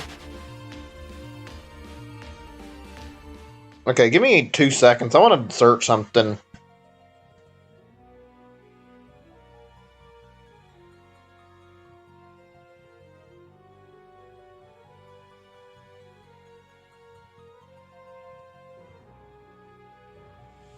Oh, here it is. This one's good.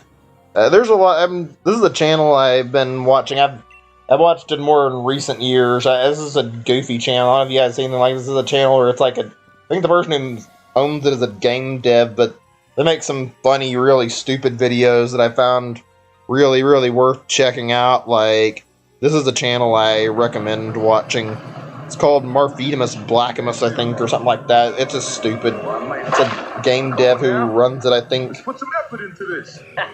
We with the dog shit. Try and turn this down a little bit. Hey, I need some help over here. I can't do this on my own. Give me some. Let me... Wait a second. Hold on. I'm going to go back in the video just a little bit because the audio was odd. It's not apparent what's going on. I guess it wouldn't be unless you watch this. Like, the player jumps towards, like, a cliff, and then the bots all fucking start following Sweet, and they all follow through and, like, try to save the person, and they end up fucking getting themselves killed by trying to save the, like, human player. It's funny seeing how dumb the bot AI is, and they're right near, like, a window where they can go through and save the human player that way. And yet they choose to jump off a fucking roof trying to save, like, the human player. I find that to be really fucking funny. It's funny to see how dumb game AI can be sometimes. Let's see, what else is there in terms of any other instance of stupid AI? They're just, like, good to talk about. I don't know if I can remember any right away. There's definitely some out there that I'm not thinking of, but nothing else comes to mind right away.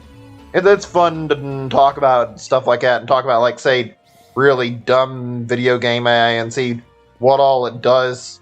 Pokemon AI is another case of that, too. Like, Pokemon AI does stupid shit, especially the whole raid battle AI is absolutely brain dead sometimes. Choosing to use moves that are literally ineffective, and they continually keep spamming them to no effect, and then they'll just do it on and on and on and waste time while you're in the raid. That's one thing I don't love about Pokemon AI. Pokemon AI can be useless, and sometimes the NPC AI for battle is pretty damn stupid too, honestly. Okay, of course my Regice died again. I'm not even surprised that it's down. Whatever. Give me a second or two while I'm doing this. I'm just thinking right now.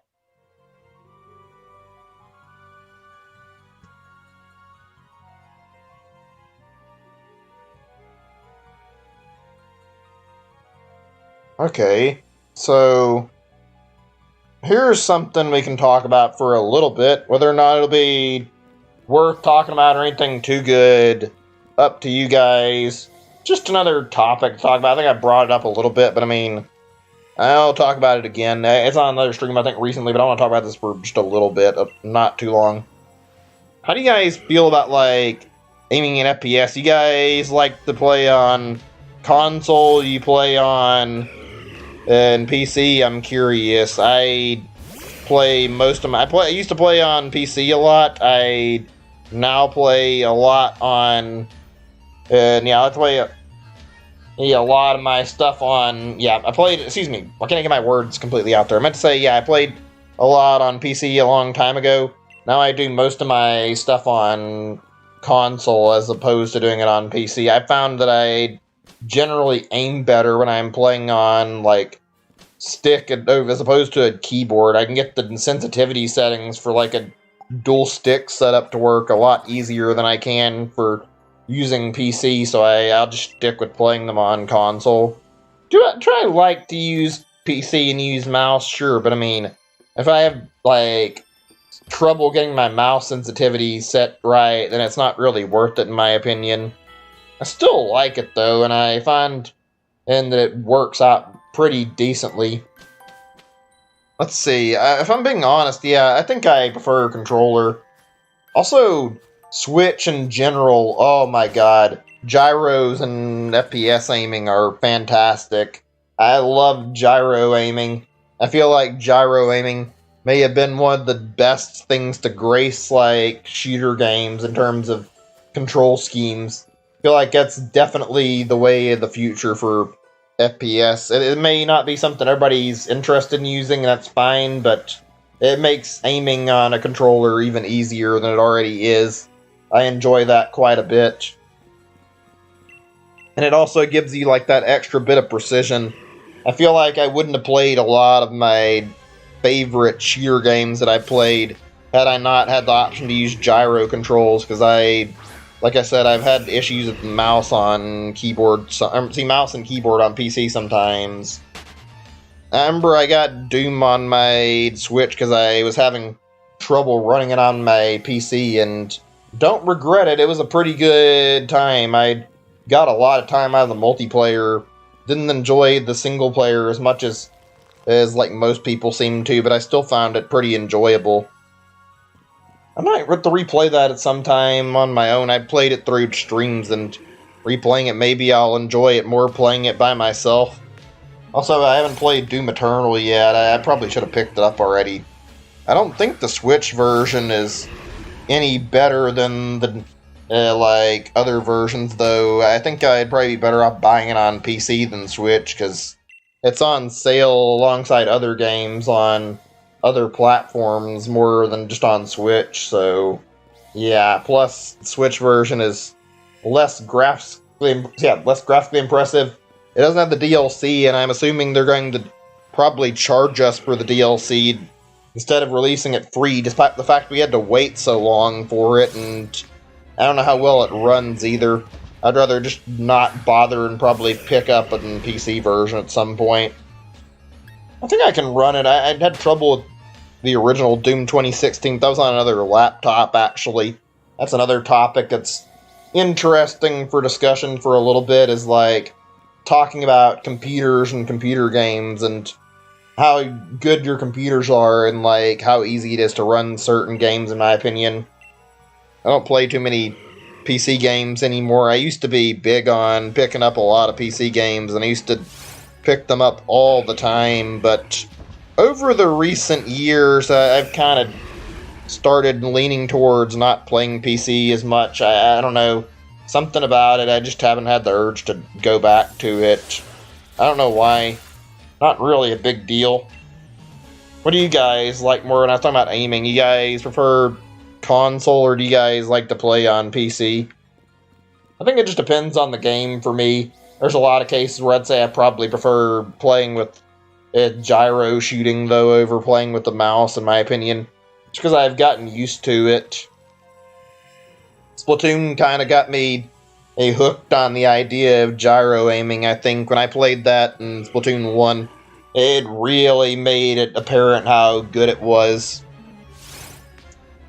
Actually, let's see. Speaking of like shooters where I continue on any other things talking about this stuff and like PC stuff, and I was going to talk about PC games for a little bit, but I'll wait a little bit. Like, how many of you guys played around on like, or how many of you guys played like Wii games and played back in the day with like Wiimote controls and like, say the sensor bar and the nunchuck, all that stuff you had to set up? That was actually a pretty fun time. I don't know if I'd say it was the best control scheme, and it worked out amazingly well, but I enjoyed messing around with the whole setup of using like Wiimote and nunchuck on FPS. Something about it, I felt like it worked for like using it to aim in shooter games or just any games. It felt like the aiming was usually really, really fine-tuned and worked well, and it made using motion controls really fun. It was surprisingly accurate for FPS, so found it to be a decent time. I didn't play like a lot of them. My biggest experience I can remember was like, namely playing a little bit of, I played a little bit of Rayman Raving Rabbit. I was going to wait and talk about that later, but yeah, I played a little bit of that, and that has some slight shooter segments in it.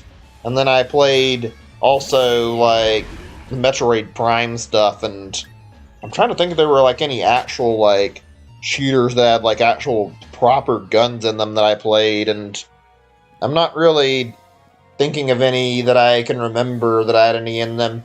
I know there was like at least one big one that I remember back in the day, because I remember very specifically that Conduit was like a series that was on the Wii, and I remember that Conduit was like really, really popular for whatever reason. Conduit had like a lot of people that picked it up, and it got really popular, probably because it was like the FPS series on Wii, and it was exclusive, I think, and as a result, it got like a lot of people to check it out and see how the game played. Conduit was a pretty decent game from what I remember. I never really played it, unfortunately, though, so I didn't get to see the glory of it myself. I didn't get to see how fun it is, but I saw, like, watching, like, a bit of footage, and it looked like it was enjoyable. Too bad the game's probably dead now, because I would have actually enjoyed checking it out. Fun little story that I've told, like, maybe once or twice on the channel. I don't think any times more than that. It regards, like, the studio that made the Conduit games, because I think they made, like, 3 Conduit games. I think they made Conduit 1, 2, and 3 or whatever. They were, like, dedicated and made a lot of Wii exclusives.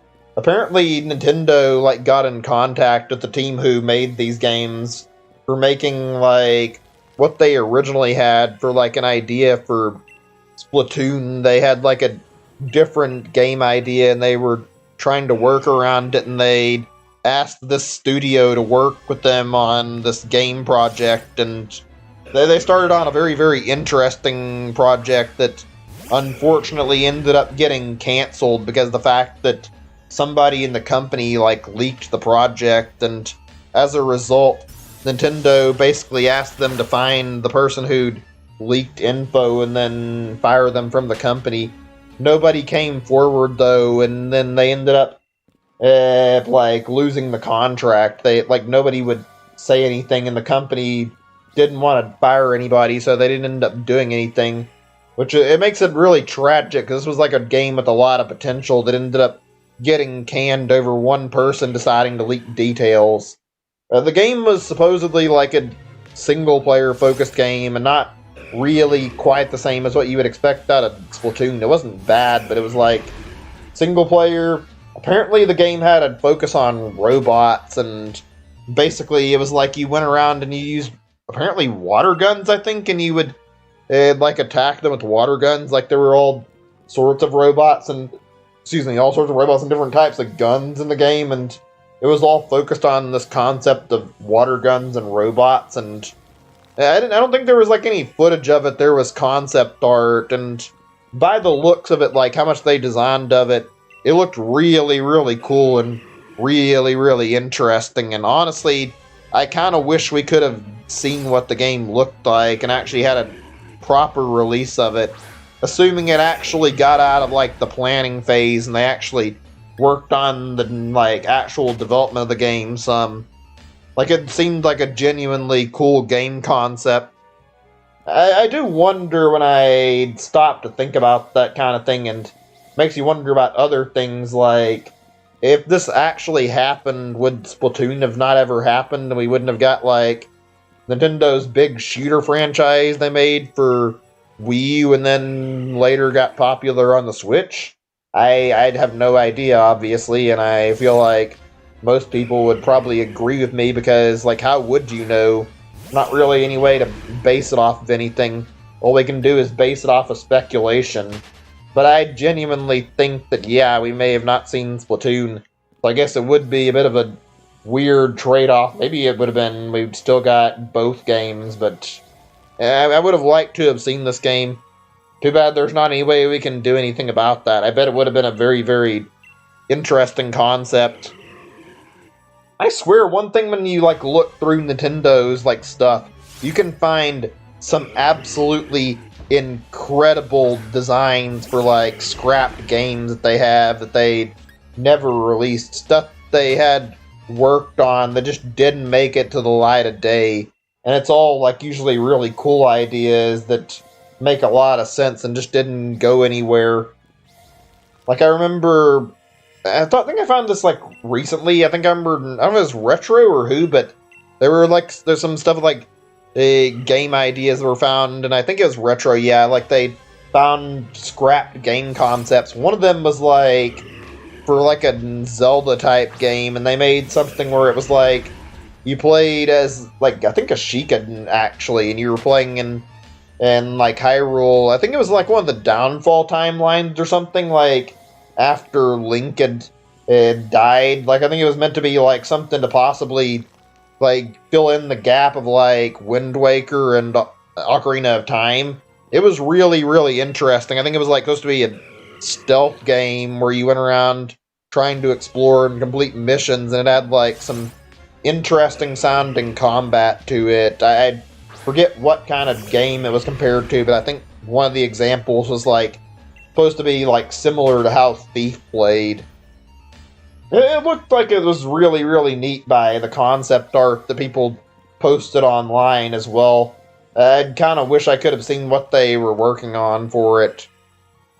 Zelda games in particular seem to be like the byproduct, or not the byproduct, they seem to be victim of getting like shafted when it comes to like getting really, really cool like sequels or getting really, really cool Zelda projects greenlit. There's a lot of good Zelda games that come out, obviously, but there's a lot of stuff that's really, really fascinating and great out there that's never got to see the light of the day, and that's something I kind of hate a little bit, that Zelda has a lot of great game ideas that are just lost to time and we'll never get to see, honestly. Like, I remember there was a Wind Waker 2 that was like a, not like Phantom Hourglass, but like a proper sequel to Wind Waker that was more of the same and like a bigger, grander game that was supposed to come out apparently and ended up getting canceled. I don't know what exact reason they canceled it over, but it's a little bit lame to hear that they canceled something that sounded like it could have been very interesting and very cool, actually. And the only thing is I don't really love Wind Waker as much as a lot of Zelda fans do because I found the sailing really slow, but I think a Wind Waker sequel that was like more than Phantom Hourglass would have been interesting. Phantom Hourglass isn't bad, but wouldn't say it's a perfect sequel game in my opinion. Also, I remember this was like another thing for Zelda projects, but I recall how I saw something online about the Zelda team wanting to make a sequel to Twilight Princess, and I forget if Miyamoto was like part of the team that actually wanted to, but they like basically tasked them with making that Link's crossbow training game, and they told them if they did a good job and like people really liked it, they would get the green light to make an actual sequel to Twilight Princess, and nothing ever came of it. That's something I find to be very, very lame, in my opinion. Something that would have been nice to see as an actual reality. I would have thought a Twilight Princess 2 would have actually been really, really great. I enjoyed Twilight Princess a whole lot when I played it back in the day. Zelda games are special. They're very, very good, in my opinion. I found a lot of great experiences sitting there playing 3 Zelda titles. I think out of like all the series I played, it's definitely one of my favorites. Not my favorite, but Zelda games are always fun and always interesting, in my opinion. I can say I enjoy them a lot, if nothing else. Oh man. We really at 2 hours and we still haven't hit that far in the encounters yet. I'm not that surprised though. It usually takes about 2.5 to get all the way up to reaching 200 encounters, so we're going to be at this a while before we're done doing this, aren't we? Not a big deal. I'm a little bit surprised YouTube's like showing a viewer, but nobody's like chatting any. It's not a big deal, but a little bit surprised there's no activity in chat in so much time, actually. Feels really odd. Doesn't bother me, though. I'm actually have to get water in a second. My throat's bothering me a little bit again. I thought I'd be okay to not have to worry about that, but I guess because I've been talking a lot, it's been straining my throat a little bit. I think tomorrow I might potentially take some time off and not stream to give myself a little bit of time to just relax after streaming better part of the whole day today. Like, I've thrown up like so much time sitting here shiny hunting today, and nothing's really came of it. Hopefully something will happen by the end of the night, though. Let's see, actually. I wonder how many Zelda projects I've talked about, like, scrapped projects from Nintendo, or just, like, stuff we haven't seen. I wonder how many, like, big-name games from Nintendo are out there that we've never actually heard of before. It's like things we've never or known about that they've worked on, and we never got, like, any update on them or never found out they existed in the first place. That must have been... There's probably a lot of stuff to unearth out there that's probably really good. I wonder if there's, like, any stuff like Earthbound-related stuff it's, like, never been released or never finished. I mean, certainly I'd like to see more of, like, Earthbound. I don't know if I'd care too much, though. Mother 3 is the kind of thing where I find that Mother 3 is really good. Earthbound is good, too. The whole Mother series in general is great. Yeah, okay, that's weird. It's like my YouTube... I don't know if my YouTube clienter's glitched or what, but it's showing somebody and there's nobody here. That is bizarre. Very bizarre. Or maybe it's just me. Maybe I'm wrong about that. Oh, well, we'll come back to that topic a little bit later and talk about some stuff relating to that maybe when I feel up to it and ready. So, let's see. How many of you guys play on PC versus console, or do you guys do mix? You guys... I think a lot of people here probably have consoles and probably have a Switch at least. I have a mix myself where I played on my Switch and I played PC sometimes. I don't play it a whole lot. I enjoy playing on my PC though, and I find that I definitely like playing PC games, but I don't really have that huge love of PC games where it's like I'd care only to play PC games. So yeah, I'd say overall I don't feel any affiliation or obligation to play PC stuff. I play Nintendo stuff because they make a lot of good first-party stuff, obviously, and it's where the best stuff on the Switch is, so easy to pick up good first-party games and play them. Even if you don't want first-party stuff, there's a lot of good third-party games out there, too, and a lot of them are really, really fun, ranging from, like, Rayman to, like, Doom. What else? There's Monster Hunter soon. We've got one already on the Switch. We've got Mega Man, some Castlevania stuff, and I'm thinking, what else is there? There's a lot of third-party. If you look it up, you can find a lot of it on the Switch, though, is the point. There's a lot of good games on Switch. Even got The Witcher 3 over the years, so yeah, I'd say definitely some good third-party content, in my opinion. Okay, just because my throat's feeling a little bit dried out and a little bit tired. Either by the time I get to 200, or in the off chance the game actually decides to be nice to me and actually spawn the shiny for some reason, then I'm going to go get some water. I think I need some for my throat. I think I'm starting to feel a little bit parched. I'm gonna keep trucking on, like, playing regardless, though, for a while, and try to ignore all the issues, possibly. So, I was talking about PC and, like, console for a little bit. Anybody wants to participate in that discussion? You guys played PC or what? Normally, I'm curious. I don't play PC too often. My biggest problem with like PC is not only is like getting a good rig, but there's a lot of different like platforms. I use Steam mostly, but I mean it can be confusing trying to get stuff, and you find like certain games are exclusive to certain platforms. That's rather irritating trying to go through dealing with different people. Excuse me, different like. God. Of course, right now, my allergies are striking me really hard and bothering me. I was going to say that, yeah, there's like a lot of different platforms, and everybody wants to make their own where you have to get exclusive games on. That's annoying.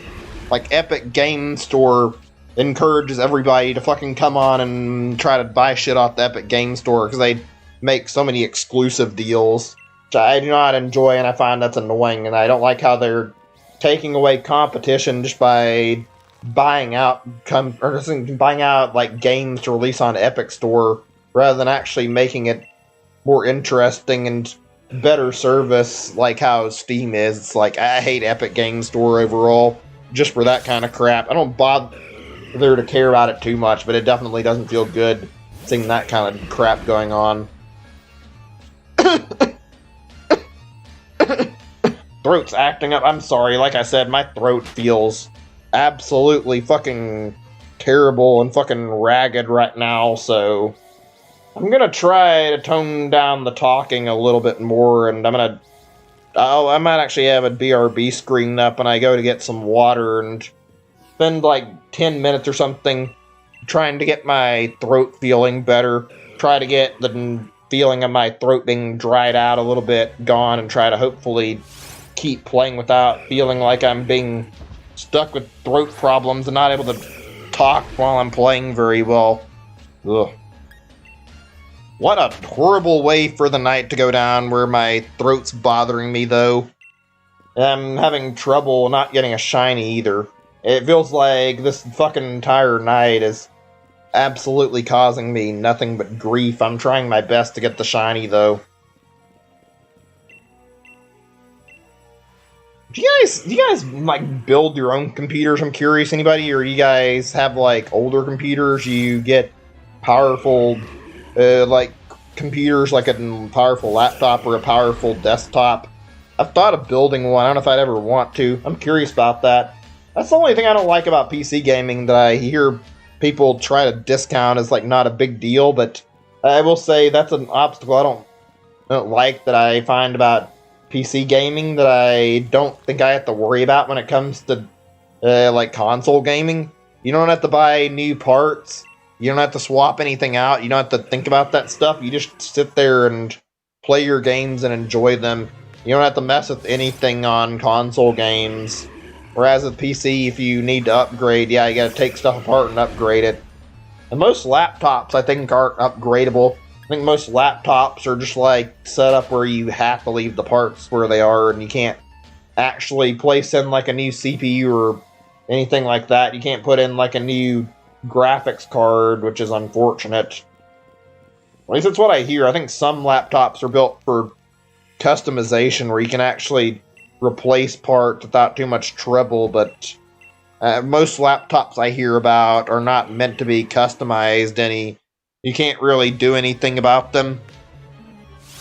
I bet the whole topic of like customizing your computer and getting the right parts is honestly a bit of headache all on its own.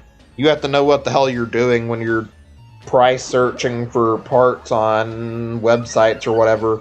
You're trying to get the newest stuff. I know people will race to buy like the newest GPU or CPU or try to get a graphics card and You see, like, that kind of stuff getting bought out or scalped really quickly. I don't love that part of PC gaming. I'm glad I have a laptop and I don't have to think about that too much. I like having a powerful one just for the sake of having access to PC games, though. It feels nice to have a laptop that can play PC games on it. Also, oh boy. One more and we've hit 1875, not bad. Still quite a ways off, though. That means we still got another 125 more encounters before we're at the 2,000 mark, and oh boy, I bet we're not going to get a shiny tonight if this keeps up. I hope I'm wrong, though. I really do. I'm going to swap my topic I'm talking about in just a second. See what all I want to talk about, because I feel like I am not sure. Give me a second or two. Actually, one moment. Didn't work on one little thing. Whoops, shit. Did I not hit this thing when I was trying to go by and hit the plus button to, like, add this encounter? I'm gonna need a moment or two longer than I thought to check on some stuff, actually. Just a few things on my little list. I'll be with you guys again in a second, talking about a few things.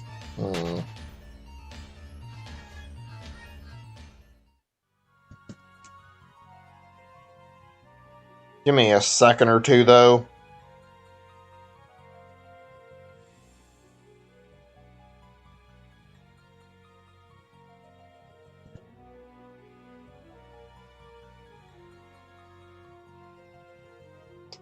Okay, here's something that'll be a good topic for discussion for a little bit. So, give me a second and make sure I'm looking at this carefully. Yeah. What are some of your guys' favorite game genres? What do you guys find yourself playing the most? I personally have very, very mixed taste. I like to play a bunch of stuff. I don't like to stick to one genre. I'm curious if you guys are mostly the same or you guys play a wide variety of stuff. Like I said it countless times before and again, I like to have variety in my games. I prefer to have like a little bit more that I can play and do in my games than just having like the same old in every genre I play or whatever. I like FPS quite a bit. I like platformers quite a bit, but I don't really know if I have like an exact favorite. Let's see, actually. I don't care for sports games. I'll say that. I've never loved MOBA games, so I can say that I don't care for MOBA any, without even, like, questioning it. That's another thing that I'm fine not playing. Story-based games are very good in my opinion. I enjoy playing story-based games quite a lot. I talked about horror games earlier. I'm fine with horror games. I don't find them amazing. I find they're alright, though, and they're a pretty good topic of discussion, and I find horror games are usually pretty interesting and usually very, very good to talk about and, like, keep an interesting conversation going for a little bit. A lot of horror games are built where they're very, very fascinating and have some interesting lore in them and challenge the player to find the lore and look through all the stuff in the game while you're trying to desperately be careful about the way you're playing it.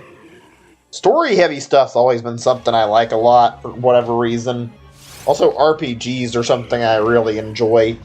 I'll openly admit, like I've said earlier on stream, I'm a sucker for good, like, stories and games more than anything. I enjoy a good story. I enjoy a good doesn't say first person, the right word, but I meant say enjoy a good single-player game a whole lot. I can definitely appreciate a single-player game a little more than I can, like, say, appreciate a multiplayer game. Not to say multiplayer games are bad. There's plenty of good multiplayer games that I enjoy playing, too. There's a lot of fantastic games out there. Another genre I can say out of all the ones I like and don't like, I'm not a big fan of, like, rhythm games. I guess depending on what it is, I can play it sometimes. Some of them are not so bad, but there's a lot of rhythm games that are really hard, really unforgiving, and I have a terrible sense of rhythm. I can't play a lot of rhythm games because I end up screwing up the timing and feeling like I can't do anything right on those kind of games, so I typically avoid them. I don't know, I don't really enjoy them as a result of that. I don't find them bad, though. They're definitely good games. I just don't have the skill for rhythm games. Rhythm Heaven is like a big example of one where it's a lot of skill required to play it correctly, so something I never really got into. Rhythm Heaven's cool, but I am so bad at it. I can appreciate how good the game is made. I cannot actually find myself really enjoying it. I had this discussion with like a friend before. Like, I feel like it's possible to enjoy like a good game and find and like appreciation in it, even if you can't play it properly and you suck at it. Despite the fact that you're not good at it, you can still like enjoy the game and find and like they can recognize points that the game does right. I find that's something that's true from what I've seen. You can definitely appreciate a well-done game regardless of whether or not you actually can play it. That was true for me in Monster Hunter for a while, since I never was able to get too good at it, and I wanted to get more and more into Monster Hunter, so that one's a big one. Same with Rhythm Heaven. I don't think I can ever really get too over my problems playing Rhythm Heaven, though, because I just suck at the gameplay of it. Maybe I can try again. I don't know if I'll ever bother, though. I mentioned party games. Party games are also a good experience for me, and I like them as they're like a very fun thing to play for multiplayer. There's a lot of good party games out there. I don't play like a whole ton of varieties of like party games. I played Jackbox some. I played Mario Party. WarioWare is my favorite type of party game. WarioWare is just really, really good in my opinion. Although Mario Party is also good. The mini games in Mario Party are fantastic. Just like really, really well done in my opinion. I need to try out some more Mario, or not even Mario, I'm saying more party games, excuse me, at some point. See if there's any good ones that I've never played and checked in on. I know there's at least a few that are recommended, like there's Dokapon Kingdom. I hear that game's a little bit bad for playing for friendships, though, because it can tear your friendships apart, so be careful with that game. Also, some like stuff that's like based on Mario Party, almost like something called Pac-Man Party. What else is there? Fortune Street's apparently pretty big. Those kind of games. I know that like Clubhouse is kind of a party game as well, so that one's pretty good. There's a lot of good party games out there. Let's see. I'd say puzzle games are another one that I really, really enjoy. Puzzle games are usually fucking fantastic, and a lot of puzzle games are put together really well. Do I play them very often? Not really. Sometimes I enjoy puzzle games, but as far as puzzle games go, I am kind of the kind of person who gets lost and confused in those kind of games really easy and struggles with like some of the easy puzzles. Like I'm a person who doesn't really involve myself with playing puzzle games super often, so can't really weigh in on the whole puzzle game thing too much. I do find them to be good, but I don't really play puzzle games super often. There's a lot of fun ones, though, and solving puzzles in games absolutely feels fantastic. Like, say, Professor Layton, that's a game where you get a lot of satisfaction as you sit down and play through the game and you solve the puzzles in game and unravel the mysteries. Those are good games. Those are very fun puzzle games. Also, Portal's good. Portal's another example of a really good puzzle game. Excuse me, my throat's still bothering me a little bit. I'm not actually sure what any others that I can think of, like, are good puzzle games that I can remember. Ones that I played that are fairly interesting. I've seen a few that are good, like Antechamber. Let's see, what else is there in terms of good puzzle stuff? Tetris kind of qualifies, but when I talk about puzzle games, I wasn't really talking about Tetris, honestly. That almost feels like another type of genre altogether. I don't think it is, but I would almost say that's like block game or whatever, where you're trying to beat each other by like getting the pieces just right, more than puzzle game. What I'm talking about is like game that prioritizes solving stuff. I need to play more. There's a lot of good ones though. Portal and Portal 2 are fantastic puzzle games. Both really good. Also, there's a lot of interesting little point-and-click games out there that I've seen and think are some pretty good, like little puzzle games. Those are usually pretty interesting. Let's see. Anything else I can think of that adds to this on top of like what I've listed? Let me like do a search actually, and maybe I can check on, see if there's any that I'm forgetting about that are technically puzzle games. There's some good ones out there. Throat's acting up really badly. I'm sorry, I can't help the cough right now. I'm having a little bit of an achy throat. It feels like it hurts a little bit. It feels like I got a little bit of a sore throat, maybe. I might be wrong, though. I'm totally stopping once I see that we've gotten to, like, either 2,000 or we get, like, up to midnight. I don't know if I'm going to have it in me to go for all the way to midnight or not. I'm going to try my best to keep doing this, though, until midnight and keep talking and doing whatever. Right, let's look at this result, though, and I'll Google what kind of puzzle games I can and see what kind of results I turn up when I search it. There's a lot of interesting ones out there, so let's just see what it says.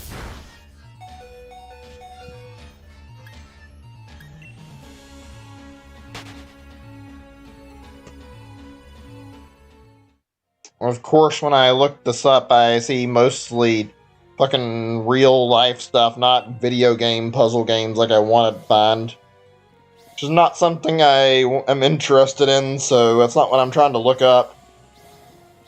Let's see. Talos Pencil. I have good things about the Talos Pencil. I've never actually played it, so can't weigh on it. I definitely want to sit down and play it at some point, maybe. Seems like a good game. Made by the Serious Sam devs. Let's see, what is this one? Let me see. I'm looking at something really quickly. There's some interesting results on here. The Room, not to be mistaken with the movie.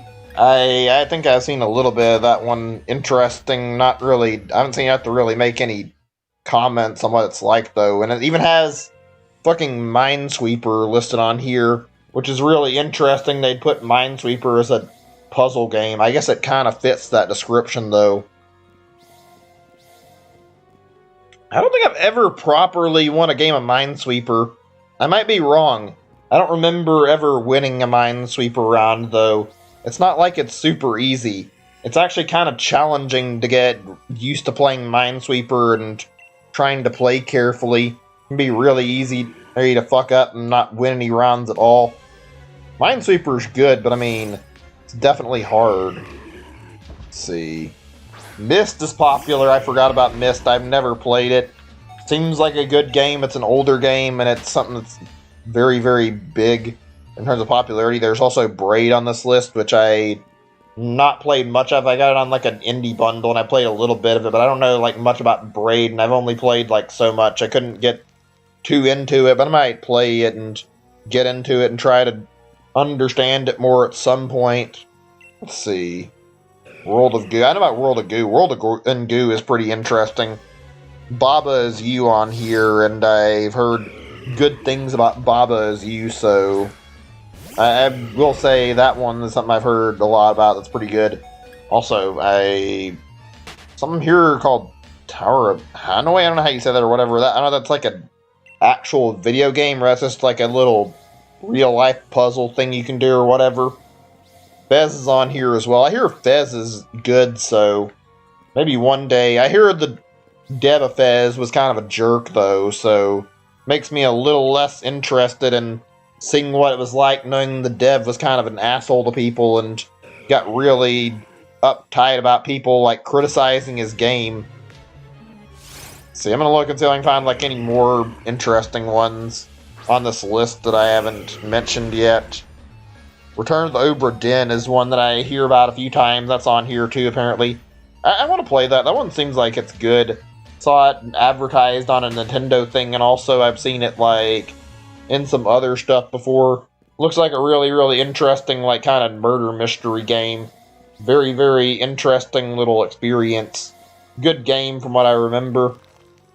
Let's see, what else is there that's anything else that I have not looked at? Any other good stuff here? Give me a second. Huh, I guess I mostly named like a good chunk of them. Yeah, I think I named like a lot of different puzzle games that were out here.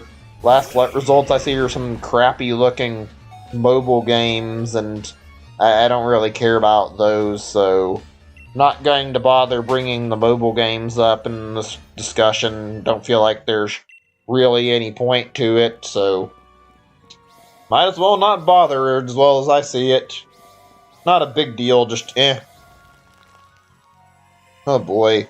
We're just barely going to be reaching that 200 by the time it hits 2.5 hours. Lovely.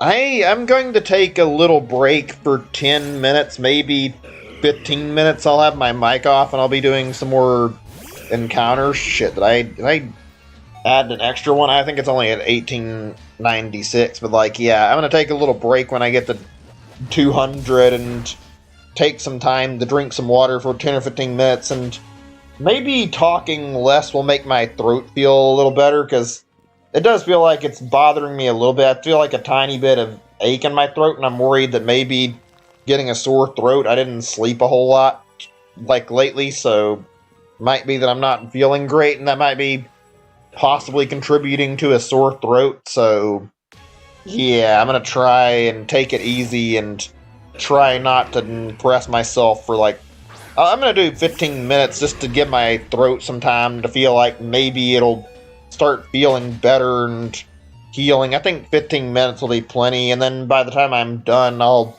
unmute and keep talking. Just maybe that'll make my throat stop hurting a little bit. Feel a little bit of pain in it right now, and it's not going away too much, so gonna try to soothe it by drinking water.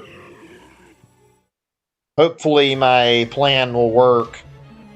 Also, yikes, we've gone on 1900 encounters and we still haven't gotten anything to show for it. It's looking so unlikely and I fucking hate it. I really just want this shiny to pop up. I don't care about how fast or how slow it happens. As long as it happens before 2021, I'd be really, really happy. YouTube, please. I see YouTube claiming there's no data, and okay, good. I'd say it stopped now, but I'd say, don't you fucking start this bad connection bullshit all of a sudden. Like, I'm doing my best, and I don't want you fucking disconnecting me while I'm trying to get this done and putting in all my effort. It's like, I don't want to be cut off early on my stream here. I want to finish this stream and have it go through New Year's at least, and then be done with it, and then we'll do another stream on the 2nd or something, I guess. I could do it tomorrow, but I think I'm going to give myself a little bit of a break and give myself a day to relax after all this garbage. Went through a lot today and went through doing a lot of shiny hunting. I need a little bit of a break. Oh gosh, what a day. Hey, C's, good to see you. Welcome to stream. I'm glad you could drop by. It's pretty late, but I'm glad you're able to make it. Let's see, it's about 10:30 right now my time. I'm glad it's good to see you, though. It's been a little while since the last stream. I haven't seen you for a while. Hope things are going well with you. Actually, really quick, I'm going to reiterate this. I said it a few minutes ago. I am having a bit of a problem where my throat's aching pretty badly right now. It's causing me a little bit of pain and not feeling very good, and I'm going to take and BRB for 15 minutes, and the microphone will be on mute. The game will still be going, but I need a little bit of time to try sitting here without talking while I maybe drink some water to hopefully soothe my throat. I need to, like, give my throat a little time and see if it'll stop hurting if I go on a BRB for a little bit. So I'm going to put the BRB up. Congrats. It's still not New Year's here yet. Still got quite a ways off. Anyway, yeah. Gonna mute the microphone. I'll see you guys in 15 minutes. I would normally do less, but I want to make sure that hopefully whatever's causing my throat to hurt right now will stop. I'm not sure it's a sore throat, but it's bad. Anyway, be right back. My microphone will be on mute until 15 minutes from now. It's 10:30 right now or so. So 10:45 my time. You can measure that out 15 minutes from your time. BRB.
Okay, I've decided to go ahead and unmute earlier. I'm not sure my throat's feeling completely better. It's not feeling terrible like it was before. It still feels less than great, but I think I can talk again a little better.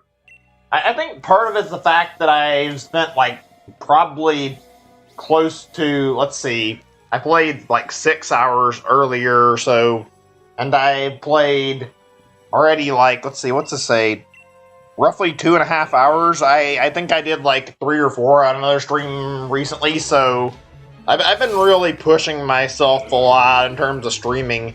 I guess I'm giving my throat a bit of a run for its money in terms of how my stamina is. I'm used to doing significantly less, so it's only natural. I'm not feeling great at the moment. A little bit of a shame, too.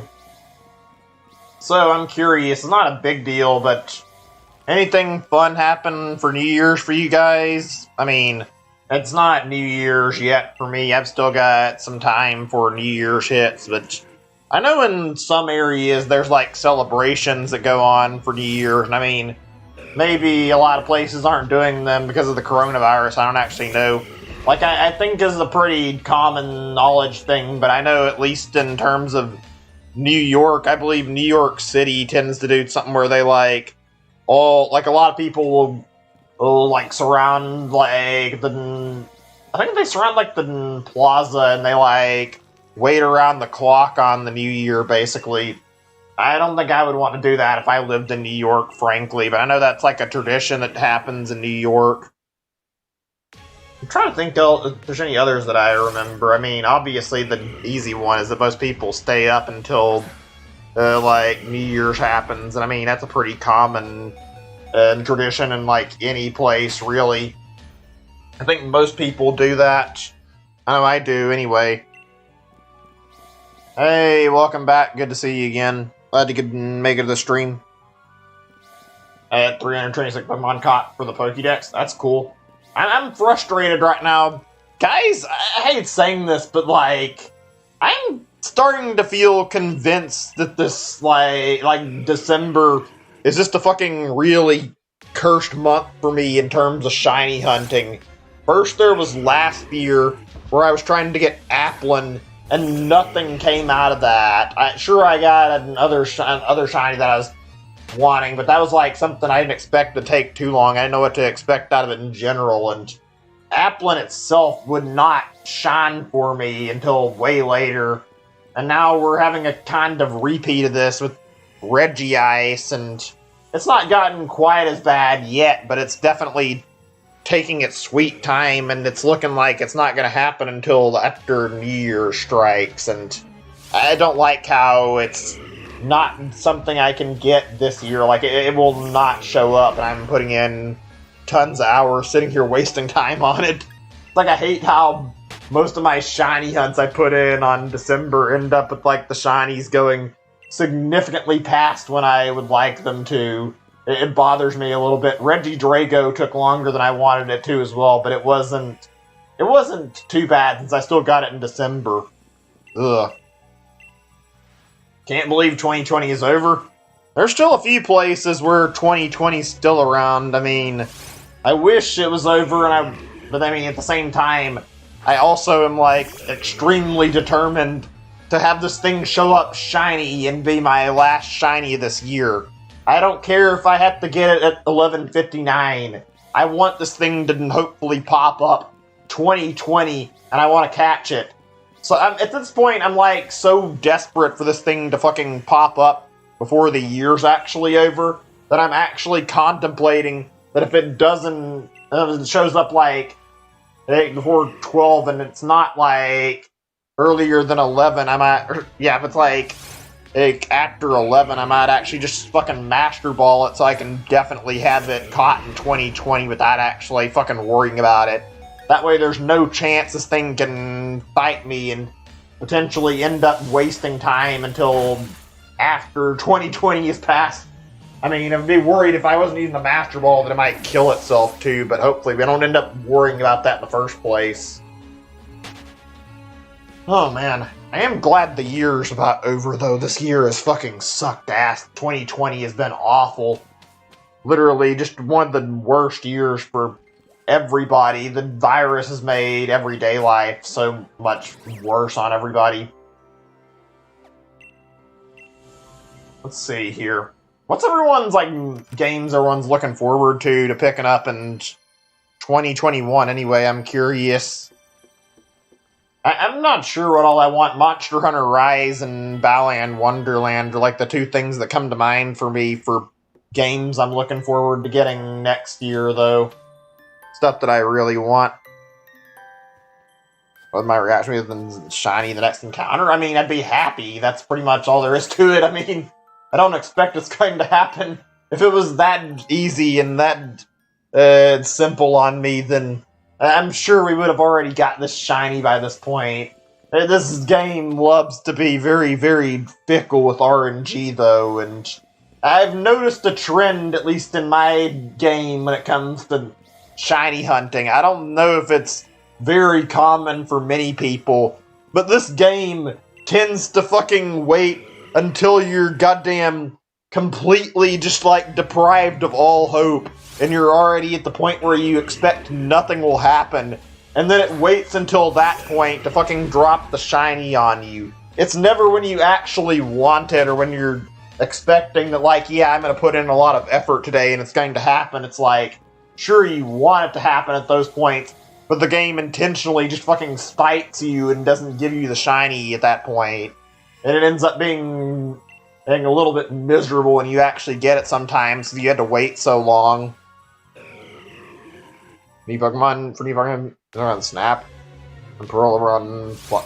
I mean, I don't mind that stuff, but I mean, I have a lot of other stuff I want to look into more than just possibility of Pokemon. I mean, I'm not probably going to play if they do a Gen 4 remake. I don't think I have any interest in doing a Gen 4 remake or playing one, to be honest, like other people do. I just don't have that same attachment to it, even though I played it when I was younger. It's not one of my favorites, so I'll skip on Gen 4. I want to see another Let's Go game really badly, but it's all speculation what's going to happen. We don't know what's going to be going on until Game Freak announces anything for Pokemon. I'm assuming they're going to announce Gen 4 remakes, because obviously now's like the best timing to do it. There's literally an anniversary around the corner, and I don't think there's like a better point to do it than right on Diamond and Pearl's anniversary in particular. It's like, yeah, now would be the time to do a Gen 4 remake if you're going to do it, instead of teasing it forever and never doing anything with it. Like, now is probably the best time to just say fuck it and pull the trigger on it already. I don't know, I still like the games to an extent, but they never really stuck out as favorites to me. I had some good times, especially in playing Platinum, but I mean, it just didn't happen to be one I enjoyed. I think I kind of started to feel where I was like starting to care a little bit about the series around Gen 3. Like, I enjoyed Gen 3, but after Gen 3, I kind of felt like I was getting distant from Pokemon. Gen 5 was good outside of where I found the Pokemon designs themselves were kind of eh. Gen 5 had some good Pokemon, but Gen 5 also had some of the worst looking Pokemon out of any gen. There are a lot of Gen 5 Pokemon that don't look like they have very good designs, period, and they're not honestly that great in my opinion. I'm going to be honest, like, there's a lot of things I don't like about it, and even when I look at all the legendaries in the gen, I'll be honest and I say I don't think Reshiram looks like a very amazing design for a legendary. It just looks weird to me. I think it's the face on Reshiram that bothers me. I'm not certain, honestly. When I look at Zekrom, I like the Zekrom design really well, and I like the way Zekrom's typing is. I think Zekrom looks good. Kyurem is good too because of not even just his look, but Kyurem's got a very, very good concept. I like how the idea behind Kyurem is that Kyurem's literally like a dragon split up into 3 parts, and now you've got Kyurem who's literally just like a barely living dead husk, and then you've got Zekrom and Reshiram who are just like the other parts and split apart from Kyurem. I'm still surprised they never let us see, like, the full version of the dragon, like, see what happens, like, when they all combine back into one again. They kind of blue-balled us in Black and White and 2, and yeah, Black and White 2, and they didn't actually give us the full fusion. Instead, we got 2 separated fusions. It didn't actually answer what the real dragon Pokemon looked like. Need the champion in White, too. I need to replay that game at some point. I remember for whatever reason, I put it down, and I feel like, I guess I was kind of the point where I was just not in the mood to play Pokemon, and I enjoyed Black and White quite a bit. For some reason, I couldn't bring myself to play White 2, or not White 2, I don't know if I got Black 2 or White 2, I don't remember which one, but I wanted to play it, and for whatever reason, I just couldn't bring myself to sit down and play it properly. I had all intent to play it, and I just couldn't. Like I said, I don't know. It was weird. I had expected I was going to play it too and everything. It looked good, and I loved the story of Black and White, so I assume I would like the story of Black and White too, so I don't know. Maybe I'll look into it and play it again at some point. I need to try it and sit down and play it proper. It seems like a genuinely good game. I'm curious here. I forget if I've asked this, and I might have. See, have you played, like, the Pokemon Coliseum stuff, like Coliseum and XD, actually? Those games are also really, really good. I don't know if you've played those, though. They're not really mainline. I mean, they're technically spin-off games, but they're really connected to how the normal Pokemon games are. That's just like playing one of those games, except you don't go for, like, picking starters or whatever, and you're doing the whole storyline with playing and trying to catch the shadow Pokemon and save them. Oh man, you've got to play it at some point if you get a chance. I would say emulation, but obviously it's probably best to get like a controller set up, since you said you tried Project 64 and you couldn't get it working. If you can get a controller working first on emulators, then yeah, I'd say try downloading and playing like the ROMs of Coliseum and XD. Those are 2 good Pokemon games. They're both really, really great. I'd say their storytelling is definitely far above and beyond what you'd expect out of normal Pokemon. I think the only games in normal Pokemon that I consider being, like, worth playing that are, for story, they're, like, better than, say, like, Black and White would maybe be Coliseum. Those games, like Coliseum and XD, are both really good at that angle. I just like what they did. Also, even though they have, like, an evil team in the game, like, it doesn't feel like the stupid stereotype evil team that you see in other games. Like, the way they handle Cypher in that game and them creating shadow Pokemon feels a lot more interesting for whatever reason. I'm not sure exactly why.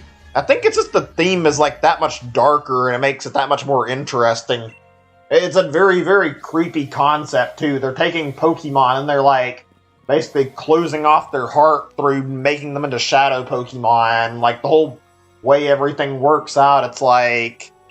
It's something it almost makes you think of, like, animal abuse, or, like, they're pretty much throwing animals in experiments and just screwing with them, even though it can do, like, irreversible damage to them. Story is certainly interesting in that game. I do find that to be a very, very good Pokemon game. If I could recommend any, I'd say pick those up. Those are good games. You'll probably enjoy those. Also, if you haven't played them, it's completely up to you, but like... It just depends either way. You could buy it or you don't. I'd say Heart Gold and Soul Silver are also very good games. I mean, there might be another Gen 2 remake with, like, Let's Go stuff at some point, so getting Heart Gold and Soul Silver right now may not be the best choice, even though I don't really know right now, honestly. I would still recommend those games. Those were very good games. They were very, very special games, in my opinion. I think everybody loves those. Oh, you have Heart Gold? Okay, I wasn't certain. I couldn't remember. Heart Gold and Soul Silver are great. I'd remember playing Soul Silver back in the day so much. I loved that game. honestly one of my favorites. Haven't played it yet, but you own it. It's good. I would say those are probably my favorite Pokemon games, hands down. Like, they come right above the original Gen 2 for me. They managed to improve Gen 2 significantly. They're fantastic games, and they did everything they needed to right. They managed to make an already perfect set of games feel even better somehow. That's saying something. When Gen 2 was already fucking fantastic, and they made the games feel more fun to play. Plus, having your Pokemon follow you around and, like, getting to, like, interact with them for the first time at a Pokemon game, at least the first time I could remember, that was a very, very good experience and a very fun experience. They let you have, like, any of the Pokemon that were in the Pokédex following you around. That was actually fucking incredible. Only thing I didn't really love was the fact that they set it up that you couldn't get Giratina's origin form unless you had, like, an Arceus transferred into your game, and then you had to go and get one holding a Greasius orb. You couldn't just get it through other means, which was rather annoying. That was a little bit on the side. That was, like, a small complaint, but I mean, I liked Giratina's origin form a lot more, and I found it annoying how you couldn't access it without this one event item or whatever. Or I should say event item, but like you couldn't have accessed it without this event Arceus you get, and that was kind of something that was really lame. You get one chance at getting it, and if you miss the Arceus event, then you're just screwed out of getting a chance at Greasius Orb. Not really a big deal, though. Small complaint. Let's see. That might be a fun thing for a tier list, actually, at some point. I don't know if I ever want to do a tier list, and I've talked about doing tier list videos. Like, if you guys are interested, we could do some streams of that stuff. That'd be a fun thing, I bet. Sit down and tier list, like, all the Pokemon games and see, like, which ones are ones I rate higher, and we can maybe take a little bit of, like, polling in the chat and rate some of the games. That'd be something I think would be fun. Rate all the different Pokemon titles out there. There's a lot of good Pokemon games, too. Wouldn't be spin-offs, it'd just be mainline games, including remakes and mainline. That'd be pretty much all there would be to that. Probably would count Let's Go, because I feel like Let's Go is still significant in mainline, even though it's its own weird kind of thing that happened and isn't completely the same as the other games. It's got a bit of a differing feel to it, but I mean, I think that still counts. I really hope they continue with Let's Go. I hope they don't leave it as a one-off and they actually make more stuff with Let's Go and they do Gen 2 with it at the very least. Like, I feel like Let's Go is definitely something that has potential to be bigger than just Gen 1 and has potential to be something really cool. It's literally just all up to Game Freak in order to actually utilize Let's Go for something more. Hopefully they will. Let's see here. You said you don't play Zelda, right? I'm just curious. Like, I'm surprised you don't play, like, any of it. Or if you haven't, I'm sure you've played, like, any of it, period, or not. But, like, I've got to say, I haven't seen many people who don't like the series. It's not a big deal, just, I've never heard many people say they don't like it, because I think the one thing about Zelda that makes it really good is that Zelda is there's like a lot of Zelda games out there. Zelda is a very, very big franchise. There's all sorts of games in it, and there's all sorts of stuff you can play from the Zelda series, and there's a good range of good Zelda games to check out. If you don't like one of them, you can try another one, and I guarantee if you play enough of them, you'll find a Zelda game that you'll actually like, and that might actually just be the gateway you need to get into it. Don't have it. Did you ever play on the online? Like, did you ever play the seen on SNES Online or the NES Online and played either of those Zeldas? Because they're both there. There's Actually, there's like 3 Zelda games on the online, I think. I think they have both Zelda 1 and 2 on the online, and I know there's also A Link to the Past on there. If I had to recommend one, I think A Link to the Past is the best one to check out on the online. It's pretty easy to get into. Link to the Past has a little map to help guide you around. It's easy to find your way through where you need to go to. Zelda 2 is...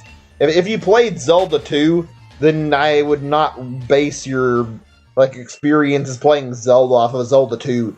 Zelda 2 is pretty much one of the most polarizing Zelda games out there outside of the awful CDI games that everybody agrees are terrible. It's genuinely annoying and very, very weird to play, and I don't know anybody who actually thinks it's or someone that think it's that much better than most other Zelda games. I find most people find it's either not as good or it's different and it's okay. It's not as it's just not.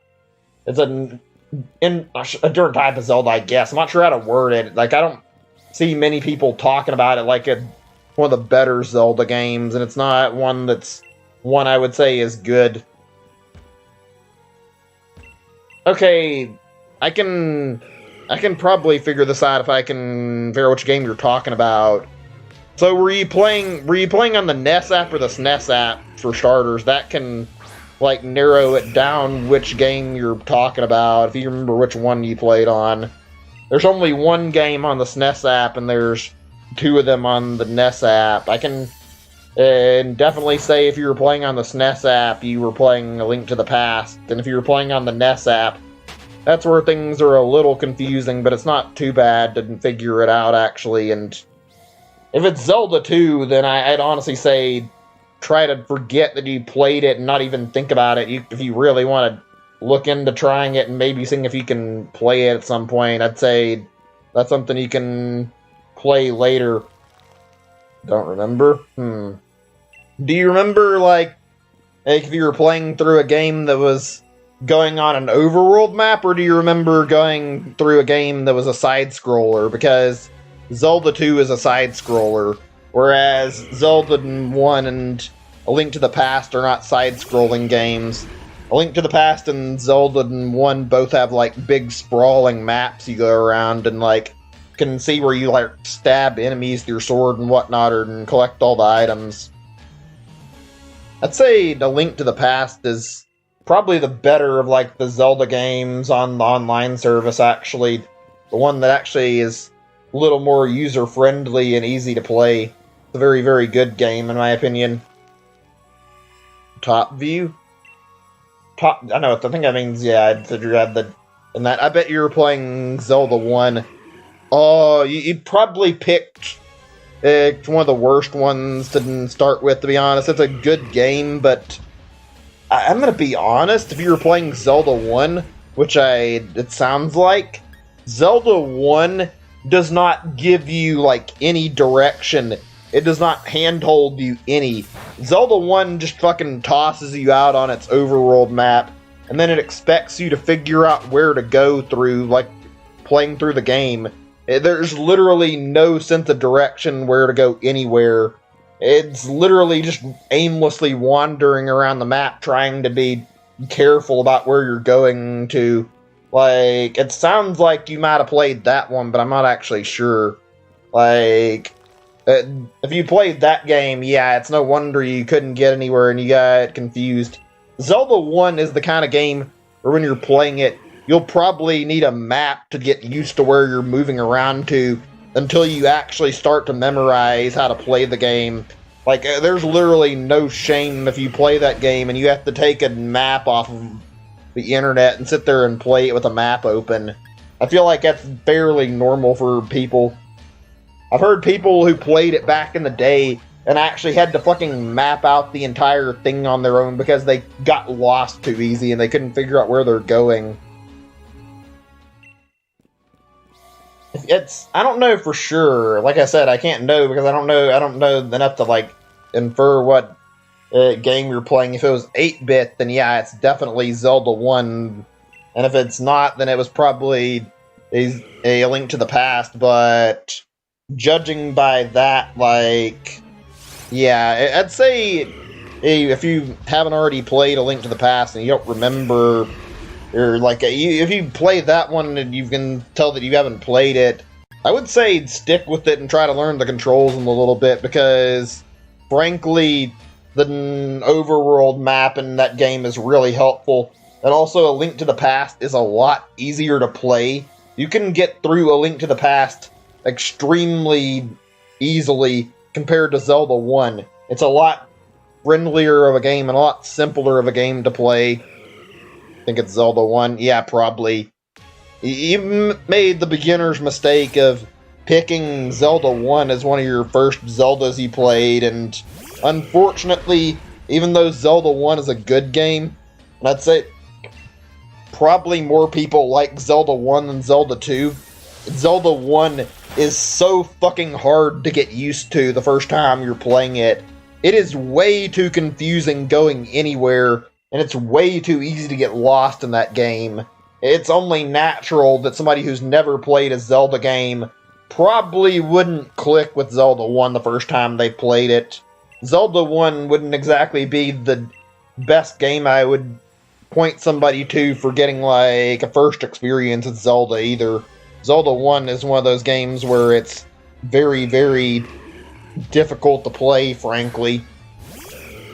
Honestly, it's pretty crazy to think back in the day that people grew up with this fucking game and they went through and memorized the fucking map in the game and like figured out where to go and how to beat like all the bosses all by themselves in this game where you're literally not given any advice and you have to learn everything just by experiencing it yourself. It's like the kids who grew up on Zelda 1, those must be some tough-ass kids. Especially the kids who fucking drew maps of the game. I could not imagine sitting down and doing that for any video game. Ugh. I'm gonna be honest when I say this. It's not like it's applying to all of the games on the NES, but there are a lot of Nintendo Entertainment System games that are very, very unprofessionally designed, I'd say. I'm not sure if that's the right word to say, but like, they're very rough and not easy to play for like a first timer. Most of them are really, really hard and not very fun. Like, Zelda 1 has that problem to an extent. Zelda 2 definitely has that issue to a much larger extent. Metroid 1, oh my god. Like, I would probably, if I had to play that for my first Metroid game, I would just fucking give up and end up turning the fucking console off. Metroid 1 is legit one of the most fucking frustrating experiences I have ever played on, like, the NES, and I've never really had too many NES games. I didn't play it on NES growing up, but, like, playing it years later, oh, that game, it's so easy to get lost. It's also so easy to die. There's so many things about that game that I cannot stand. Thank God Metroid got improved in, like, future entries in the series. It's definitely a good series. Oh shit, I wasn't paying attention. I hit the fucking wrong button. Whatever, I guess. I know you said you haven't played Zelda, and I'm already certain the answer is probably no, you haven't played it, but I'm gonna ask anyway. I'm curious, have you played any of the Metroid stuff any time, or have you never touched any of the Metroid stuff? I don't feel like Metroid 1 on NES is a good game to play if you're going to play any of those. There's only 2 of them on the online right now, though. There's the NES game, and then there's the SNES game being Super Metroid. If you're going to play a Metroid game, I can say right now, definitely go towards Super Metroid, not Metroid 1. Super Metroid is way more, like, fleshed out, way better to play, feels a lot more satisfying, and you get a map, too, and it's a lot easier to get around. Super Metroid is, like, heralded as a fucking classic for good reason, and on top of that, I'd say Super Metroid is a very, very good game. Worth playing at some point. Don't think so? I'm not that surprised. Metroid's got less than a huge following. Metroid's not something that I'd see a lot of people talking about online.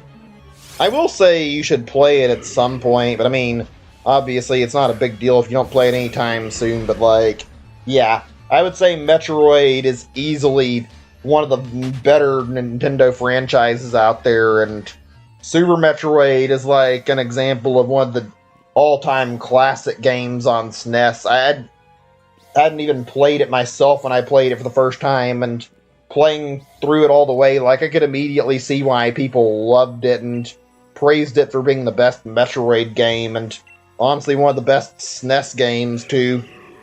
It was a fun experience. I enjoyed it. Oh man, let's see. I'm gonna check on my thing really quick. I want to see about anything I haven't talked about already, because I'm not sure what I want to talk about at the moment. Also, oh boy, looking at the clock, we got 55 minutes until it's fucking 2021. And there's literally no sign of there being a shiny. I'm losing more and more hope the longer this goes on without any results. I'm trying my absolute best and nothing is popping up on screen, and it's making me feel a little bit frustrated and worried that I've been dumping all this time into this and not getting anything back in exchange. Ugh. Whatever. I guess we're gonna have the unpleasant experience of getting to 2,000 without a shiny if this keeps up. I hope I'm wrong. I would be so happy for this game to fucking shove the shiny in my face in the next, like, 20 encounters, but I bet it's not going to. Let me see here. Give me a second or two. I'm a little bit tired, too. I can feel it. After how long I've been doing... how long I've been doing this, excuse me, ugh. Been in 2021 for 5 hours, 6 minutes. That's a lot longer than I've been in 2021, at least. For me, it's not even happened yet. Still got quite some time, and frankly, I would be okay with it dragging its feet if it means this fucking shiny pops up on my screen for me. And yet, I don't think that's going to happen. I think this game's just determined to not do anything. Let's see. Here's something for talking about a little bit. What kind of control schemes do you guys like in games, if any? Do you like to do, like, your own controls in games? Do you tend to find yourself, like, rebinding stuff in any games? Or do you guys usually play with, like, what the defaults are? Also, since some of you guys play on, like, PC, do you guys prefer keyboard and mouse on most games? Or do you guys prefer to play with, like, a controller? Personally, for me, I think I prefer to play, like using... Well, it depends on the game, actually, if you ask me. I think this is a common thing with, like, anybody, really, though. For, like, FPS, and it depends. Sometimes I don't. I like to use the mouse and keyboard in a lot of instances. When it comes to platformers, I typically use, like, my controller, frankly. Let's see, what else is there that I'm thinking of? Well, I mean, those are two things. Also, motion controls are another interesting subject. Oh, here's something that's good about this to talk about that I almost forgot about. Like, this is a thing that I think will be interesting just because I feel like most people probably have. You guys ever played any of those games where you play the game and you feel like you're fighting the controls in the game? Like, there's a lot of games that are out there, or on, like just the gaming market, or really just out there in general, that have, like, really obtuse control schemes for no reason. Like, Getting Over It's one of those. Also, one of the most infamous games of, like, I don't know if infamous is the right word, but yeah, you know what I'm trying to say, like, really well-known Flash games of all time. Fucking QWOP. That game has some fucking weird-ass controls. I played quite a few games that put some fucking absolutely fucking frustrating controls in your face, and they expect you to master them, and usually those games are unfun to play. You want to play something and you can see what I'm talking about if you haven't ever tried it and it's something that's really difficult to get used to. Try playing Octodad sometime. I think Octodad is actually free and you can play it without any, like, buying it. I think Octodad is actually... Yeah, Octodad is free, I believe. And on top of that, like... Octodad has some fucking really, really frustrating controls. You have to, I think you sit there and you move like you're controlling an octopus if the title wasn't obvious enough, and you move his tentacles one at a time, like one button on your keyboard or controller at a time. And good lord, is actually trying to move in this game and trying to get anywhere very frustrating. Honestly, I kind of have to question, like, who started this trend of making games with really stupid and shitty controls just for the hell of it. Like, who got this fucking ball rolling of like, oh yeah, let's make this game and we'll make it with terrible controls just so we can frustrate the player and watch them scream in agony as they fucking hate how bad the game plays. It's like, what sadistic fuck thought this would actually be a good idea to make games control like a crap on purpose? I don't feel like I've played too many because I tend to try and avoid those types of games, but good lord, when you bump into them, some of them are very frustrating. Some of them aren't too bad. There's a few of those kind of games where they're actually not that bad because the fact the controls are set up in a way where it's actually manageable. Like, Quap isn't bad in my opinion. Quap is goofy. Quap is stupid and fun to play, even if it's not anything great. Quap's just a dumb little flash game where you're trying to move your character as fast down like a little Olympic race line as fast as possible. It's not like it's meant to be anything serious, so find that to not be a big deal. I think, let's see, I'm trying to think of another one. I think I've played like Surgeon Sim, and it's kind of like that sometimes, but yeah. You guys ever played any games like that, where the controls are really awkward to use and really unfun? Or any games you played that control really badly? Not even just what I've been talking about now, but like controls that don't make any sense, like the dev didn't put any thought into what they were doing with their control schemes. I found even when I'm playing, just like trying to find like I find games normally, sometimes I'll find games that aren't even bad and have like serious problems. There's sometimes games where they like stick in some really weird button bindings that make the game really, really awkward. And then it's even worse when the devs tend to make it where it's not like you can rebind it in the menu and you have to fucking redo it all from like the Switch menu, or if you had it on PC, you have to go through another layer of trouble just to rebind. It's like, ugh. Dealing with bad controls in game can be fucking annoying. Played a shovelware car game with horrible controls. Oh, that sounds like real fun. I know what that's like, playing any game with bad controls. It's absolutely frustrating as hell. There was something else I was meaning to mention regarding controls that I can't remember. Oh wait, now I remember. This is like another thing, and this is more common in games, and like something that's really annoying. I don't see it like super often. You guys ever played something where it's like you play and the game has like a scene where or not even a scene, like there's just like a segment where the game starts screwing with the controls, and like you get your controls playing like where it's like the character starts like moving really weirdly, or you have like problems controlling them, like basically your character starts controlling like they're drunk or whatever. Like in Mario Party, there are certain mini games that like reverse your controls or fuck with them and make it harder to move. I cannot stand that shit in games. I fucking hate when the games take that kind of shit and like use like a little effect like, oh, your character's drunk, and they make it really hard to fucking walk around, and your character starts stumbling around and crashing into shit, and you have like a dizzy effect going around on your game, and it makes it awkward moving. That kind of shit always ends up being annoying in my opinion when you play it in a game. Reminds me of the fucking mushroom in Earthbound. That thing is legit awful. Fucking get the mushroom stuck on your head, and then you have to go to a doctor and get it removed in order to get rid of it. But the fucking mushroom, like, screws with their controls randomly. I don't know if it's, like, backwards controls or if it, like, changes, like, how your controls work at random intervals. I think it might have been, like, starts fucking with your controls just, like, over and over again. So you have to keep readjusting your controls until you get used to how the stupid mushroom works, and get back and finally get it removed.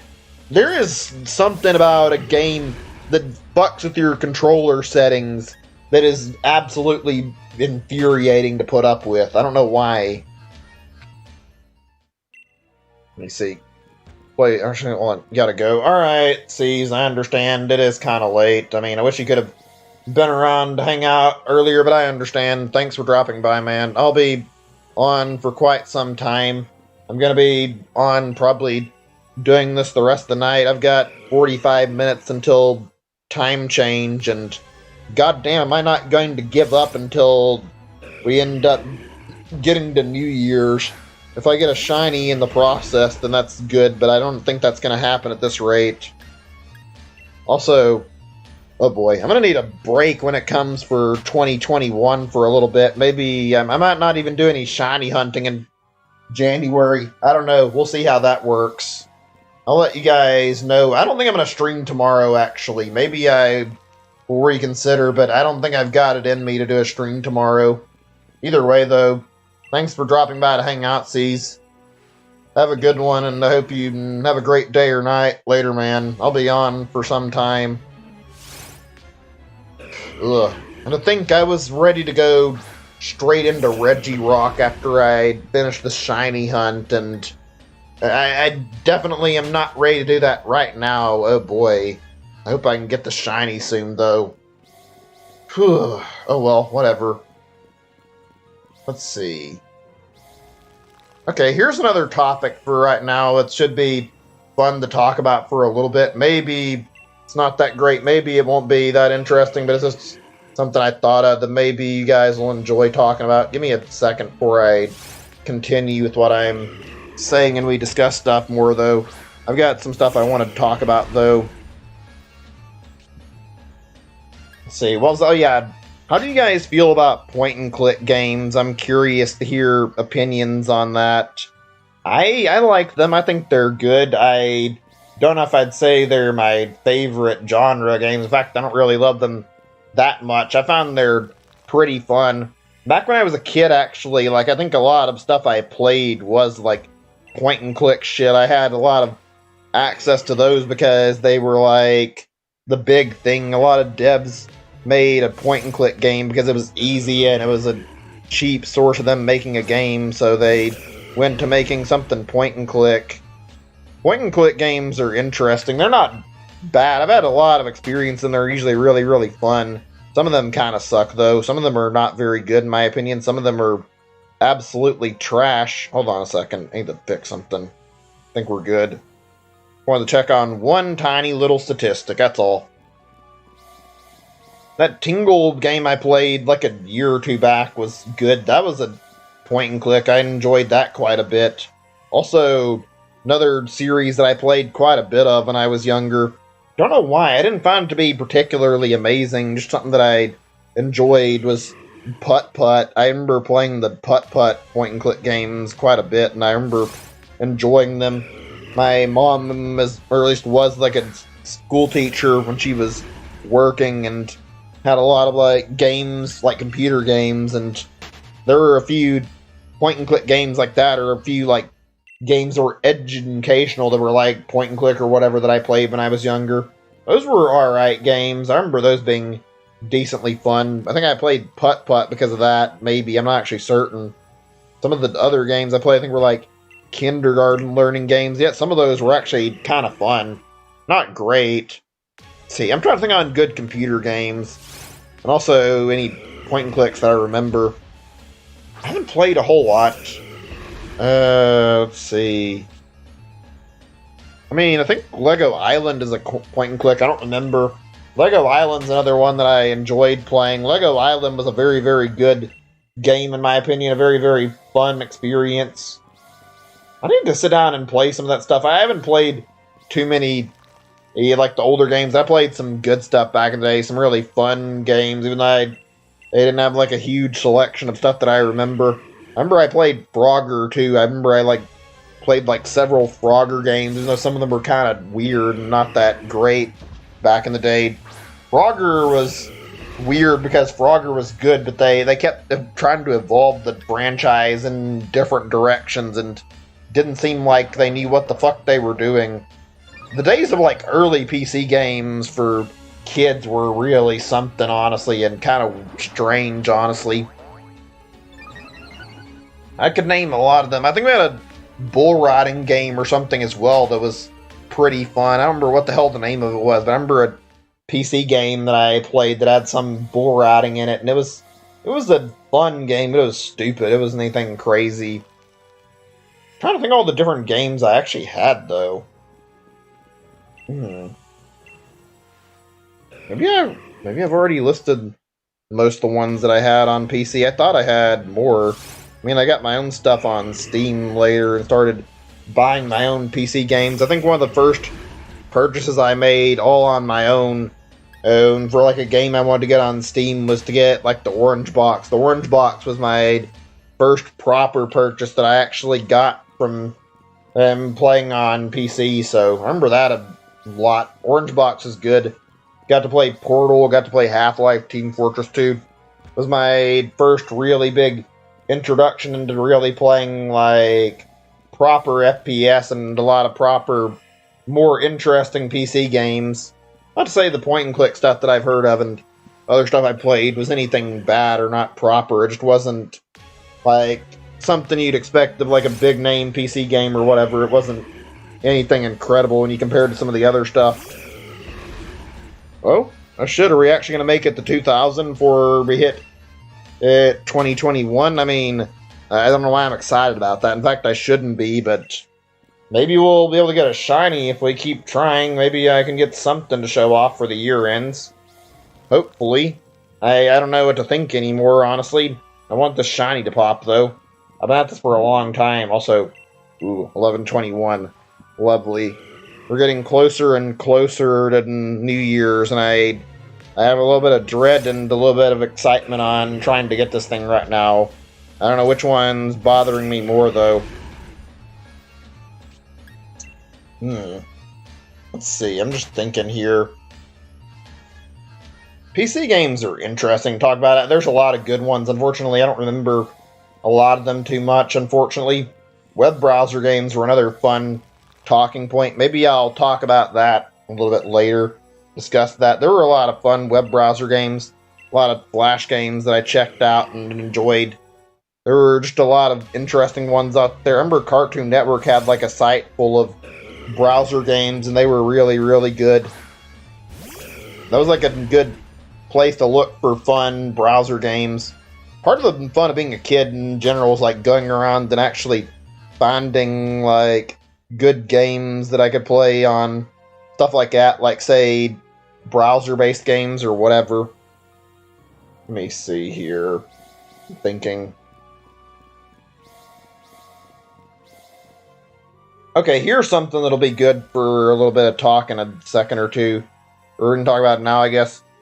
Easter eggs. Like, what do you guys think of, like, Easter eggs in games? You guys enjoy finding Easter eggs in games? You guys find that to be a very fun thing to do? Do you think Easter eggs are good? I'd say, overall, seeing little Easter eggs that devs hide are genuinely, genuinely a good thing. I find that to be something that I really enjoy in games. I genuinely find them to be cool to look for, too. Never know when you'll find them or where you'll find them. There's some good stuff. You look, little things just hidden out for the player to look for. Give me a second. I lost what I was looking at. Okay, there we go. Let's see, Easter eggs.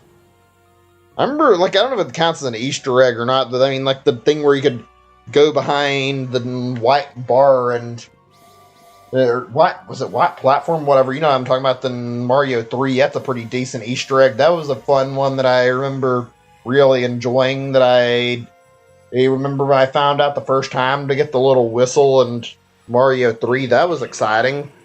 Also, another big one that was pretty good that I don't know how long it's been since I found out about it, but like in Yoshi's Island, when you're fighting the naval piranha, you can actually like sneak up on the naval piranha and then pop an egg and like kill it early if you're careful about your timing, and actually they get like special dialogue on it. Also, even better, there's a little Easter egg that like is a nod to this in Yoshi's Woolly World. Like there's a repeat where the naval piranha is a boss again in Woolly World, and there's like a scene where you can do this exact same thing.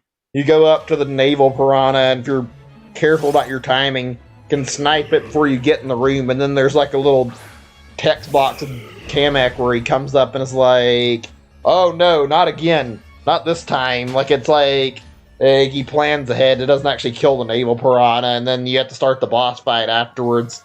It's a really funny little nod to like the early naval piranha kill in Yoshi's Island. I find that to be a really funny Easter egg the devs put in there too. Let's see, what else are some good ones? Oh, Super Mario RPG had a really good one. I think there might have been something in A Link to the Past that I don't remember, but like in Super Mario RPG, if you go up in like hotels, and one of them, I think when you go in a hotel, you go in, you like sleep in a certain suite or whatever, and you see like Mario and Mario. We're playing as Mario, obviously, in Mario RPG. I've got my words minced, but yeah, go and sleep in the hotel, and then once you do, you can find Samus and Link in the beds. Like I think it's Link from A Link to the Past, and then there's Samus over in the bed, like on the other bed. Really a silly but really good Easter egg, a really fun one that's there.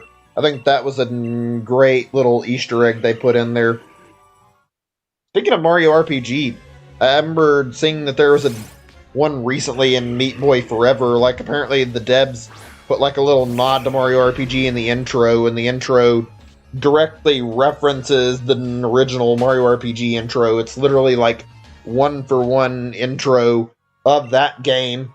I like how they did that. I feel like it's great seeing Mario RPG get recognition right now, especially after Geno ended up getting shafted for being in Smash and Sephiroth got instead. Like I feel like I really wanted Geno in the game, and I was sad when he didn't get in the game, and I feel like a lot of people are under the same feeling of like, yeah, they wanted to see Geno in the game, and unfortunately felt a little bit let down. Not really a big deal, but it does sting a little bit. I mean, there's a lot of people who are happy about Sephiroth getting in, and more power to them, but I did want Geno in really badly. I like Geno as a character a lot, and I would have loved to have seen him get in Smash. He's definitely a good character, and very fun and well-written character in my opinion, so seeing him in Smash would have been cool. I feel like he would have fit in with the cast too. But alas, we got Sephiroth, and I'm fine with it. Not really a big deal. Hang on a second, I'm just going to check something really fast. I don't think it's a big deal. Just want to look at something.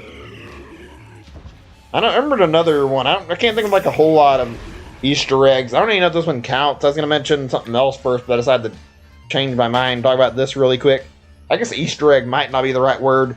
You're playing through like a boss fight. I forget which one, and it's one in like Super Metroid. When you beat it, the game fakes you out and like makes you think you're having a second phase of a boss fight because the boss dies.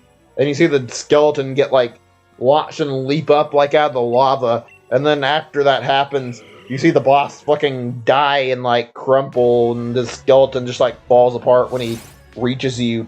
I don't know if an Easter egg's the right word, but that's one of the funniest like little fake out I've ever seen in a game. Like that's a really, really good fake out, and a really, really well done one at that. I remember some that are good in Portal, but I can't remember like what all most of the Portal ones were. Besides, there's one where if you like try to, I remember for one, there's one for a companion cube, where if you try to save the companion cube, GLaDOS like fucking disintegrates it anyway, even if you manage to sneak it past like the door and actually save it, it just gets fucking destroyed. Companion cube is like It's a thing where you didn't sacrifice it in the first game. It's a little weird to explain, and people grew weirdly attached to the cube. It's got like a little heart drawn on it, and it looks kind of cute, and I think that's why people like it, and sad when you have to have it get incinerated, and then people want to save it, and even worse when you see that in Portal 2, and it ends up getting fucking destroyed right in front of your face, and you go out of your way to try and sneak it through the next, it's like, test chamber with you. There was another one, too, because of the whole, like, the cake is a lie meme in Portal, and there's like a thing in Portal 2 where there's like a room where it's like a bunch of shit, like, related to this thing. It's like, there is no cake or some stupid shit that's like written all over the fucking ceiling. There's like some cake Easter egg based on like Portal 1 shit. I can't remember what the hell it was called though. It was something like that. I'd have to double check what the hell the Easter egg was. It was really, really good though. Another one would be one in Half-Life 1 actually. You get like a Glock and you have to save like all the ammo. You have to go to a very specific...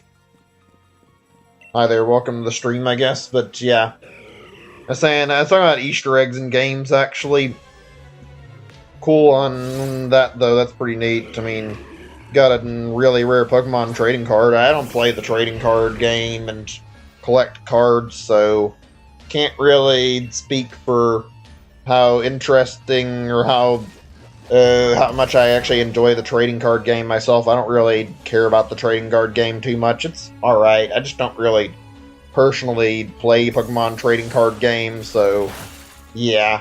It's alright, like I said. I don't really care about it a whole lot, though.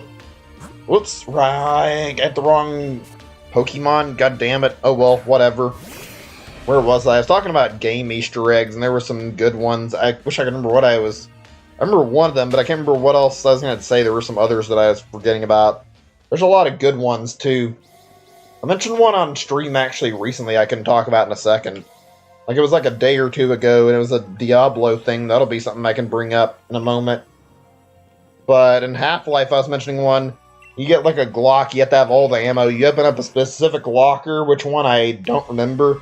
And there's a little box in it, and you're supposed to shoot the box, and you have to unload your entire clip in it, and if you do it right and you don't miss any of your shots and you get all your bullets in it, there's like a little unused enemy in it where you can like shoot the box open and you see like a little nematode thing that Valve didn't use in the game.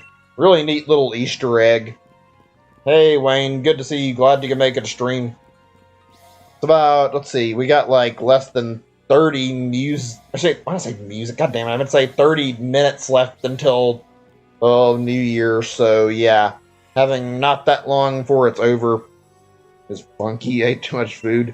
I got a little bit, like, too much food myself, I think. I ate quite a bit at the Chinese buffet I was eating at, and I ended up letting go early, which is weird, because I didn't eat more food than I normally do. I just ate, like, so much, and then I ended up getting too full and couldn't eat any dessert, which was a little bit disappointing, but I mean, I enjoyed the food.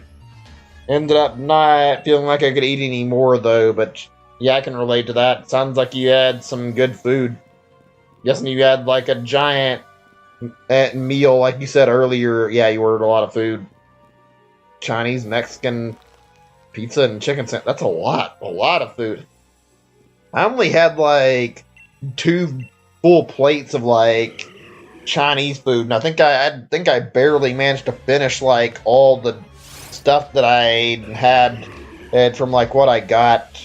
I wish I had more room for extra. I ended up like dropping a piece of chicken by accident, and I didn't ever say anything to the waiter because I didn't know exactly what to say to the waitress and be like, hey, I accidentally dropped food on the floor. It's like I didn't know how to say it without making it awkward, so I just kept eating my food and ignoring it. I wish I had gotten like some dessert, but I couldn't manage it. I would have probably been not feeling too good if I did. Had a party, goddamn. Sounds like I was good eating that much food. Ugh. This has been a very, very unfortunately unsatisfying New Year's. I have been doing this literally all day, wasting away so much time, and I don't have a shiny or anything to show for it. I've been throwing away so much of my time on the shiny hunt. It feels frustrating to know exactly how I've been sitting here and not getting anything for my efforts. I won't lie. So I've been talking about a lot of stuff. You missed out on a few topics. Not really a big deal, though. So, let's see. I've been talking about Easter eggs in games. You know of any interesting or good Easter eggs? Like, that are just, like, cool stuff you've seen in games that you played? I've named a bunch that I can think of. I mean, there's a few, actually, that I forgot about. Like, I think both Doom and Wolfenstein, like, the modern ones, not the older ones, have, like, little homages to their, like... Yeah, they have homages to, like, their original versions in them at some point that you can play and go through and doing those, and those are neat little Easter eggs. Like, I think there's, like, a thing where you're playing through the main character's nightmares, and it's, like, in the style of Wolfenstein 3D or whatever. That's a very, very neat little Easter egg they did with that. Give me a second or two. I need to turn my fan on. I want to look up this, because I feel like this is a good thing to talk about in an interesting subject. Like, Easter eggs in games are always really fun to look into and see what kind of stuff devs just, like, leave out for you to check out. It's always easy to find something cool the devs, like, try to hide away. Okay, let me see what comes up when I search this, because I'm curious. I think we talked about it yesterday, the whole Diablo 3 thing. They put, like, a Diablo 3 Easter egg where they made a reference to the whole weird cow level thing everybody made a joke out of in Diablo 2, and then they made it into an actual level in Diablo 3. I find that funny that like, Blizzard was actually willing to turn a meme into, like, a real level in their game. It's like, alright, Blizzard, cool. Gonna go with the community and make your community who's making a joke about a stupid level that doesn't exist. And basically get the pull on them by actually making a level real and pranking everybody in the process with it. I love when devs do dumb crap like that, though. It's really funny when devs pull that kind of stuff. It's actually kind of neat to see, like, weird rumors pop up in games and see devs, like, reference those rumors in the next game they make. Actually, you know, I just thought of this. It's probably something that never would have happened, but if it did happen, how funny would it have been if, like, in Gen 2, Nintendo had actually, like, read up on all the Mew rumors people made up, and, like, somebody at Game Freak actually, they decided they would, like, fucking end up putting, like, a Mew under a truck, and you could go back to the Mew, or should go into the truck, excuse me, in, like, Gen 1's location, like, move it to actually find a Mew under it. That'd be fucking funny to see, actually, if they did. Obviously, they didn't. Let's see. Give me a second or two before I continue reading.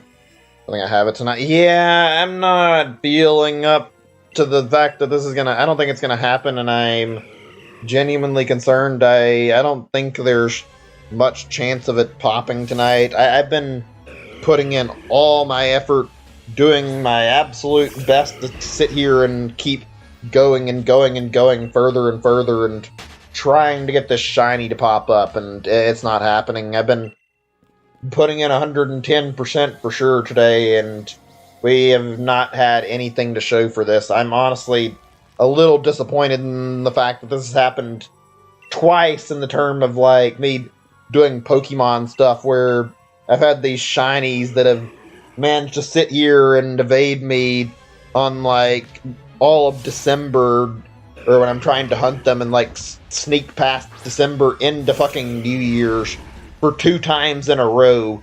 First for Apple and now for Regice, and it's like, I want to really end this on a good note and get the shiny in 2020. I want to be able to say that I got Regice this year. I don't even care if it's like a minute before 2021 happens. If this shiny happens while the year's still 2020, I'll be happy. I've got like 21 minutes left before my time limit for New Year's runs out. Like, I will accept it, and I'll at this point, enough time has passed, even though I could do it normally, I would probably just fucking bother to go ahead and Master Ball so I can safely get it before 2021 happens without even questioning it. Like, I don't even care at this point. I want my shiny to happen soon. I wish it would already. It's starting to kill me inside. This is looking like this could go longer than my last shiny hunt did with Regice. Like, I thought this would be hopefully quicker, for God's sake, not longer.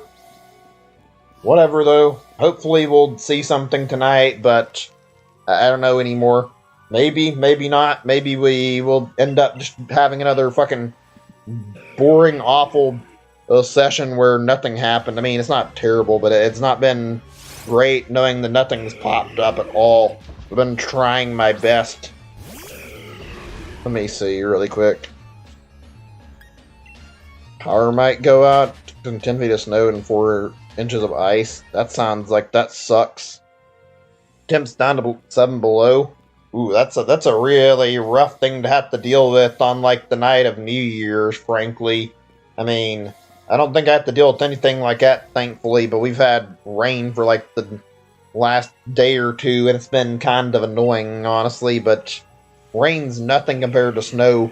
It's cold and annoying, though, and it feels really awful being cold and sitting there fucking hanging around, not able to do much, and dripping wet. I think I mentioned it earlier. I had to, like, stop by on my way back to get gas, and I had to, like, go inside Walmart and fill up a cart, and oh, Lord, that was a slow and painstaking experience. It took way too long, because I had to trod my way through being careful not to get too wet and get inside Walmart, and then I had to go over to the gas station and then fucking sit there and wait on fueling up my car, and of course the fucking thing kept rejecting my Walmart gift card until, like, after, like, 3 or 4 attempts to get the fucking card to work, it finally fucking took it, because for some reason it would not accept it on the first try.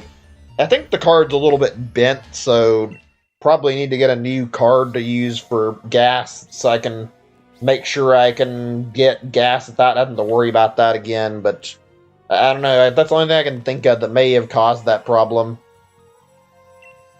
Cars don't start at 7 to 10 below. Oh boy, that sounds like that's rough.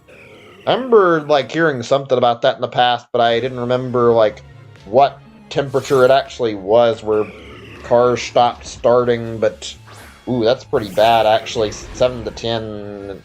I had to stop your car from starting, then yeah. Hope you don't have too much problem, but who knows? It sounds like it's not going to be pretty.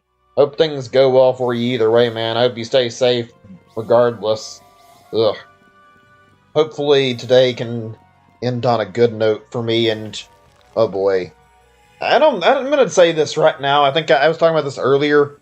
I don't think I got it in me to stream tomorrow, guys. I exhausted all my energy doing so much streaming today and wasting so much time.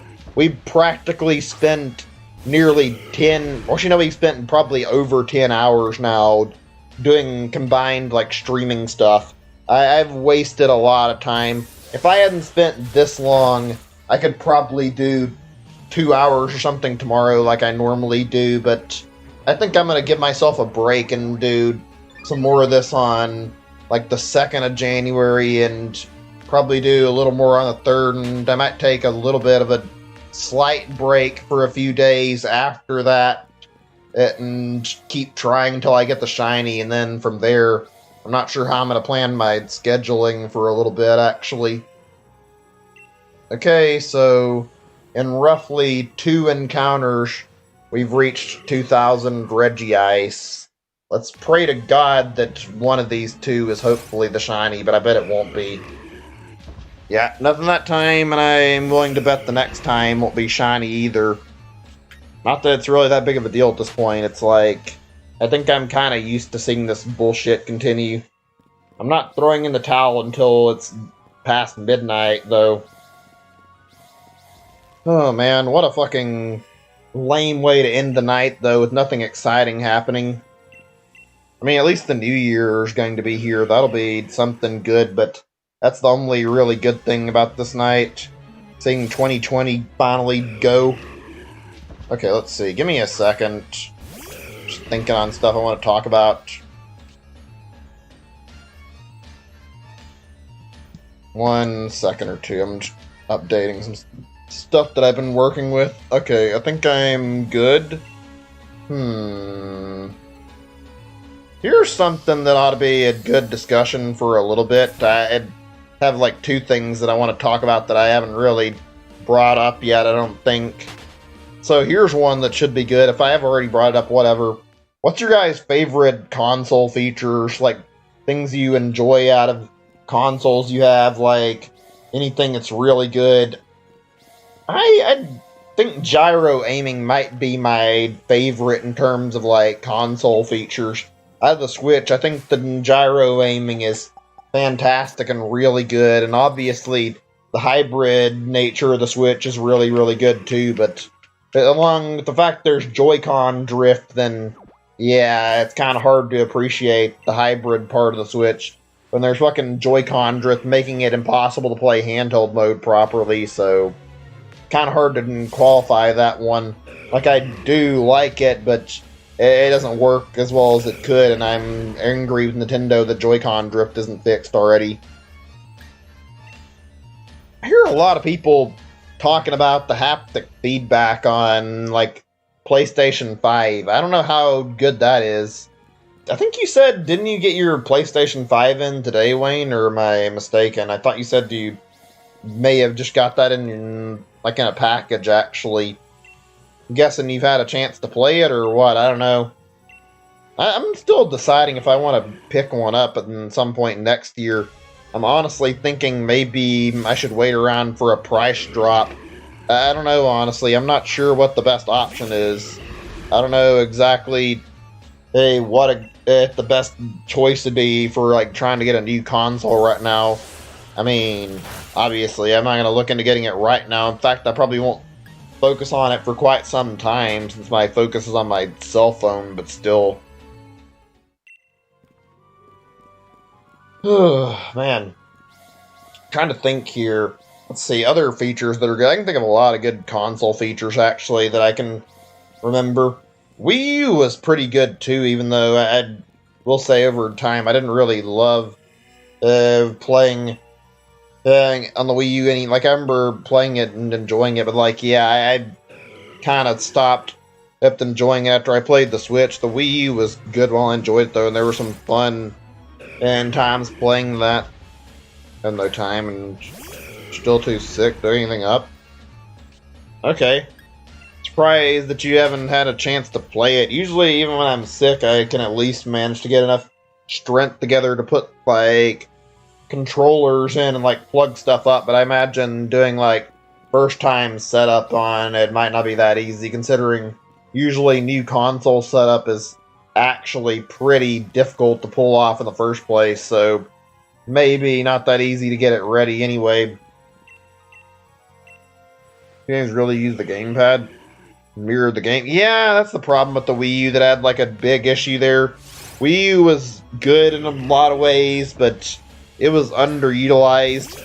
Even Nintendo themselves didn't use it a whole lot. They even had, like, Donkey Kong Country Tropical Freeze where Retro didn't even fucking use the gamepad. It's like, does not say anything good about it when you can't have even your first-party devs using the gamepad. Like, I found the gamepad was good, but they didn't use it for anything too impressive. Nintendo Land was definitely the best usage of the touchscreen, and I think the second best usage of the touchscreen was probably, like, Pikmin 3 alongside the whole Go Here functionality.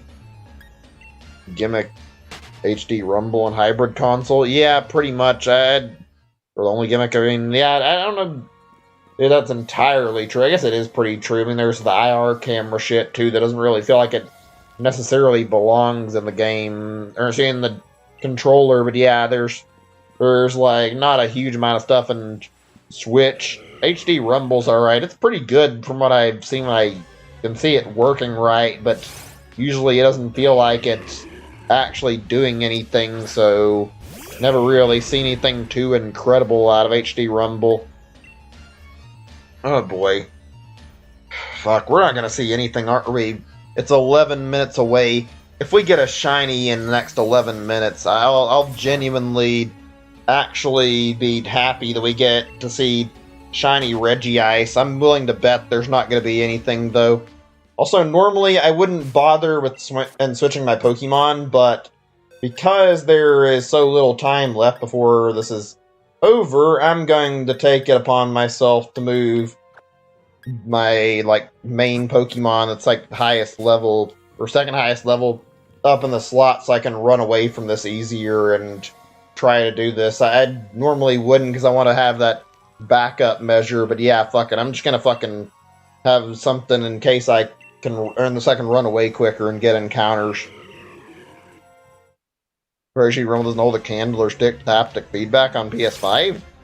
I don't know, when I've used HD Rumble and saw it working well, it's very good. I've never tried haptic feedback, so I can't really talk about how it works because I don't actually have any experience with it. But I mean, HD Rumble can work very, very well. I think most people are probably used to the weak feeling HD Rumble that what you usually get by default, and that's what I feel like I've noticed. I haven't tried to mess around with my HD Rumble settings at all on and my Switch. I haven't tried to improve it into feeling any better because I haven't really cared too much. I mean, I like the way it feels, but I haven't bothered with that. I know HD Rumble can be really, really good from the times I've experienced it and used it when I was at E3. I remember I used a few games where the HD Rumble was really good. Smash was a good example of this. Smash made really good use of HD Rumble. You could feel all the punches and kicks and everything through the controller. It felt really, really good. You could feel the fluidity and the motion of everything you were doing on the controller. Genuinely really good usage of HD Rumble. Like I said, though, I haven't played PS5 and had a chance to see any of the features of PS5, so I don't actually know how good the haptic feedback and PlayStation 5 is, so can't really comment on it personally. I mean, I wouldn't mind checking it out, but unless I get one, not much I can do.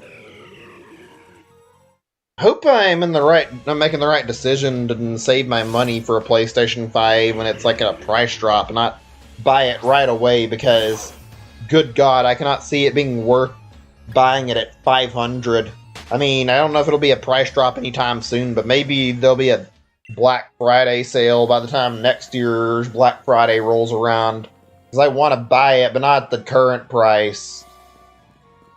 Also, I still don't think the digital edition is better than the physical edition. And it's, I feel like the digital edition is going to cost a lot more in the long run. Whereas the physical, you can still get a lot of cheap used physical games really easily for the platform, probably. Let me see. Okay, let's make sure I added my encounter on. Where was I? How many things are that I was using at one point?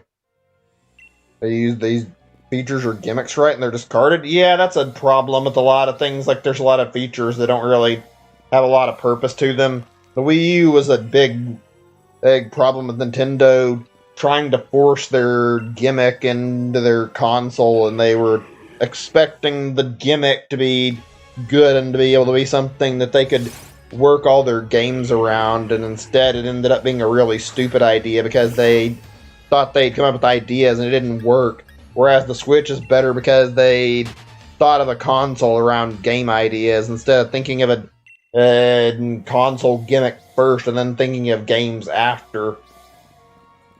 I will say that's one thing I've noticed about Switch games in particular that I do kind of like is that, yeah, it genuinely feels like they did a good job actually thinking about what they were doing and putting in some very, very good games, made some games that work with the Switch really well with their gameplay and features. You can turn them off and play them for a little bit, and you can play it in bite-sized chunks really easy. That's something I like about the Switch.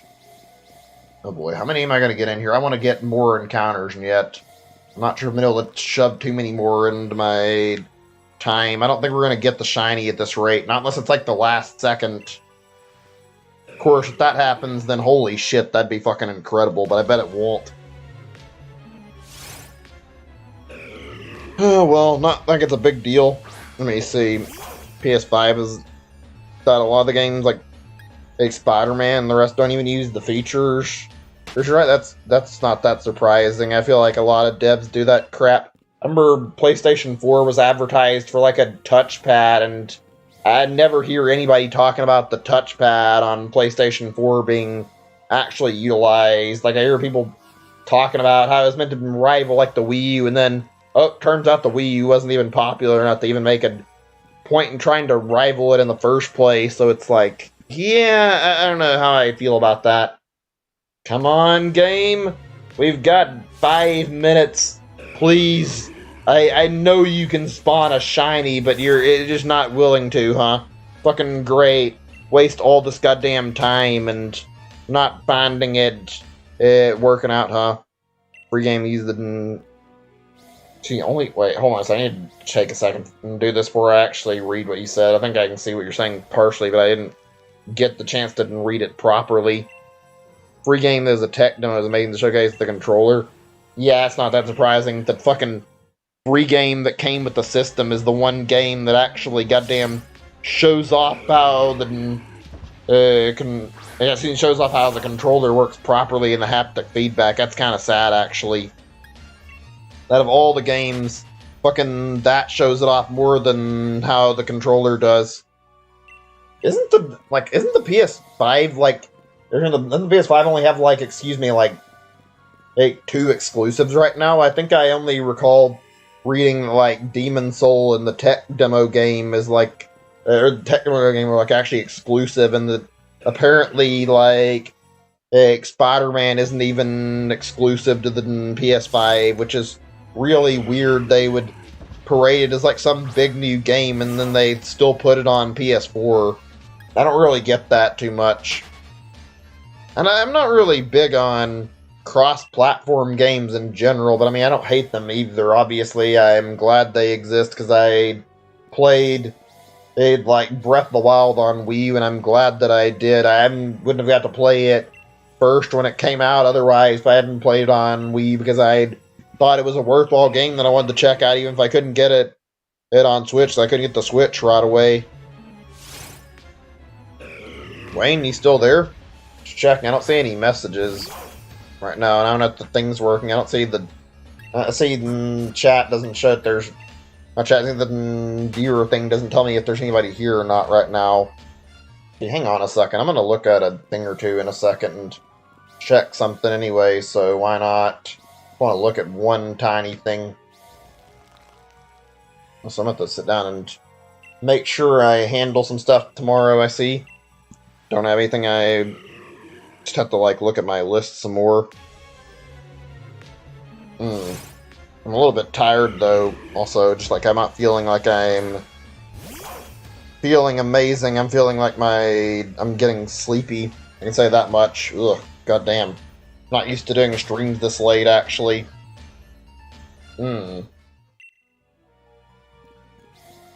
Fuck. Okay. I'll deal with that in a little bit later. Let's see. I'm thinking on some stuff. Okay, here's a topic. It'll be interesting for a little bit.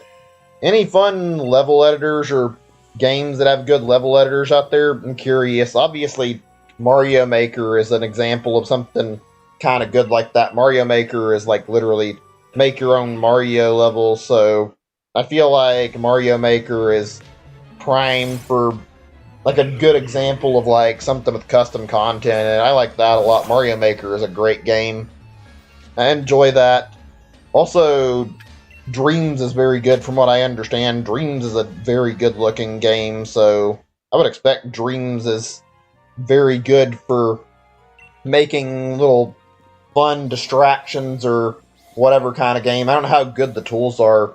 Seems like trying to make a 3D like thing in a game tool or whatever is infinitely harder than trying to make something in a 2D game tool. I'm not surprised though. I mean, 3 dimensions is significantly more confusing because you have to deal with like moving a camera and all this other junk that comes along with 3D development. There's a lot of things to think about there. One of these days, I want to make a game for myself, actually. When, I mean, who knows if I'll ever get around to it.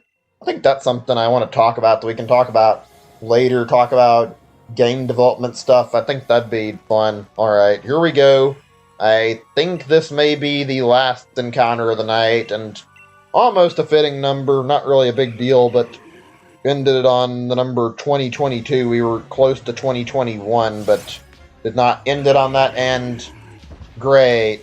All this time wasted, and we have no shiny to show for it. That feels infuriating that I threw away all this time just to get nowhere. I very much don't like that, but whatever.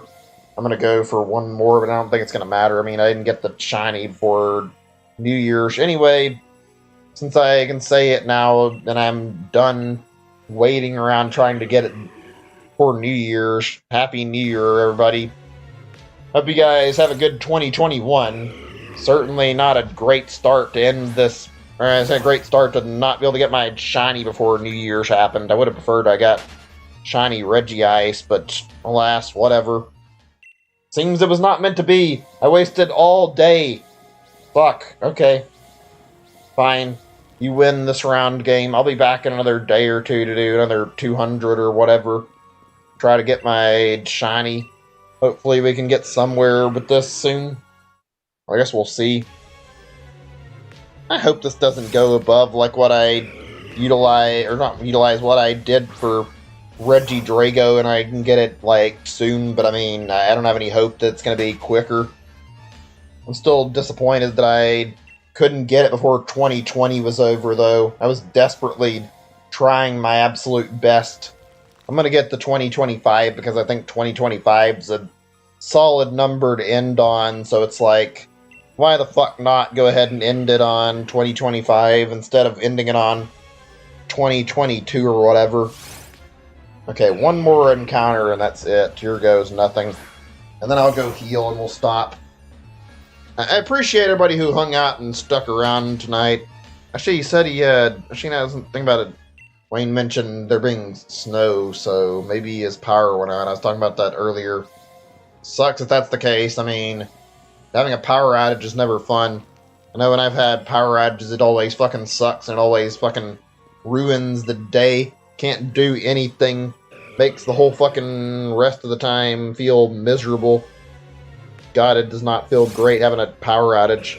Okay, that's our last one of the night for real, and...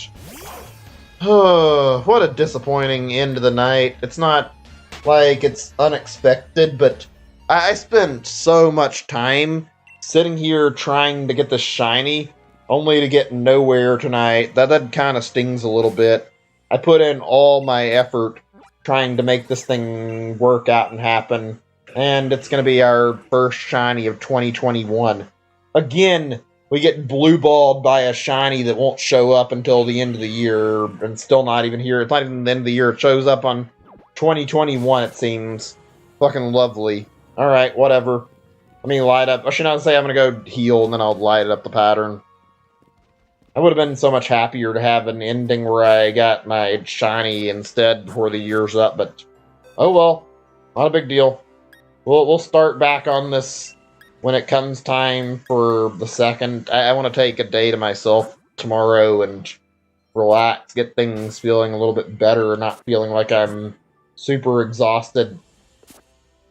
Actually, I didn't even need to go and heal, did I? I could have just done like a little potion or whatever. I mean, it's not something I should be wasting, but whatever, I'm not going to care. I've got enough supplies to do it. Fuck it. There we go. Quicker than flying, I think. Yeah, there we go. Alright. Let's finish this up. I'm tired. Hope you guys enjoyed the stream. I'm sorry if it wasn't super entertaining. I did my best to make it entertaining and to make it a fun stream. It was a long one, though, and it was definitely not to wear me down. We've done well over 10 hours of streaming today altogether, it seems like, so I am done. I am exhausted. I can tell I'm tired and I can't think to do any better commentary, and yeah, I'm gonna stop. Hope you guys have a good night and have a happy new year. Wish this could have been a better ending, but hey, at least we got through the night and we managed to do some shiny hunting. Maybe we'll get a better or like continuation of this into like January, and maybe we'll get an early shiny. Who knows? See you guys sometime soon. Bye, everybody. Take care.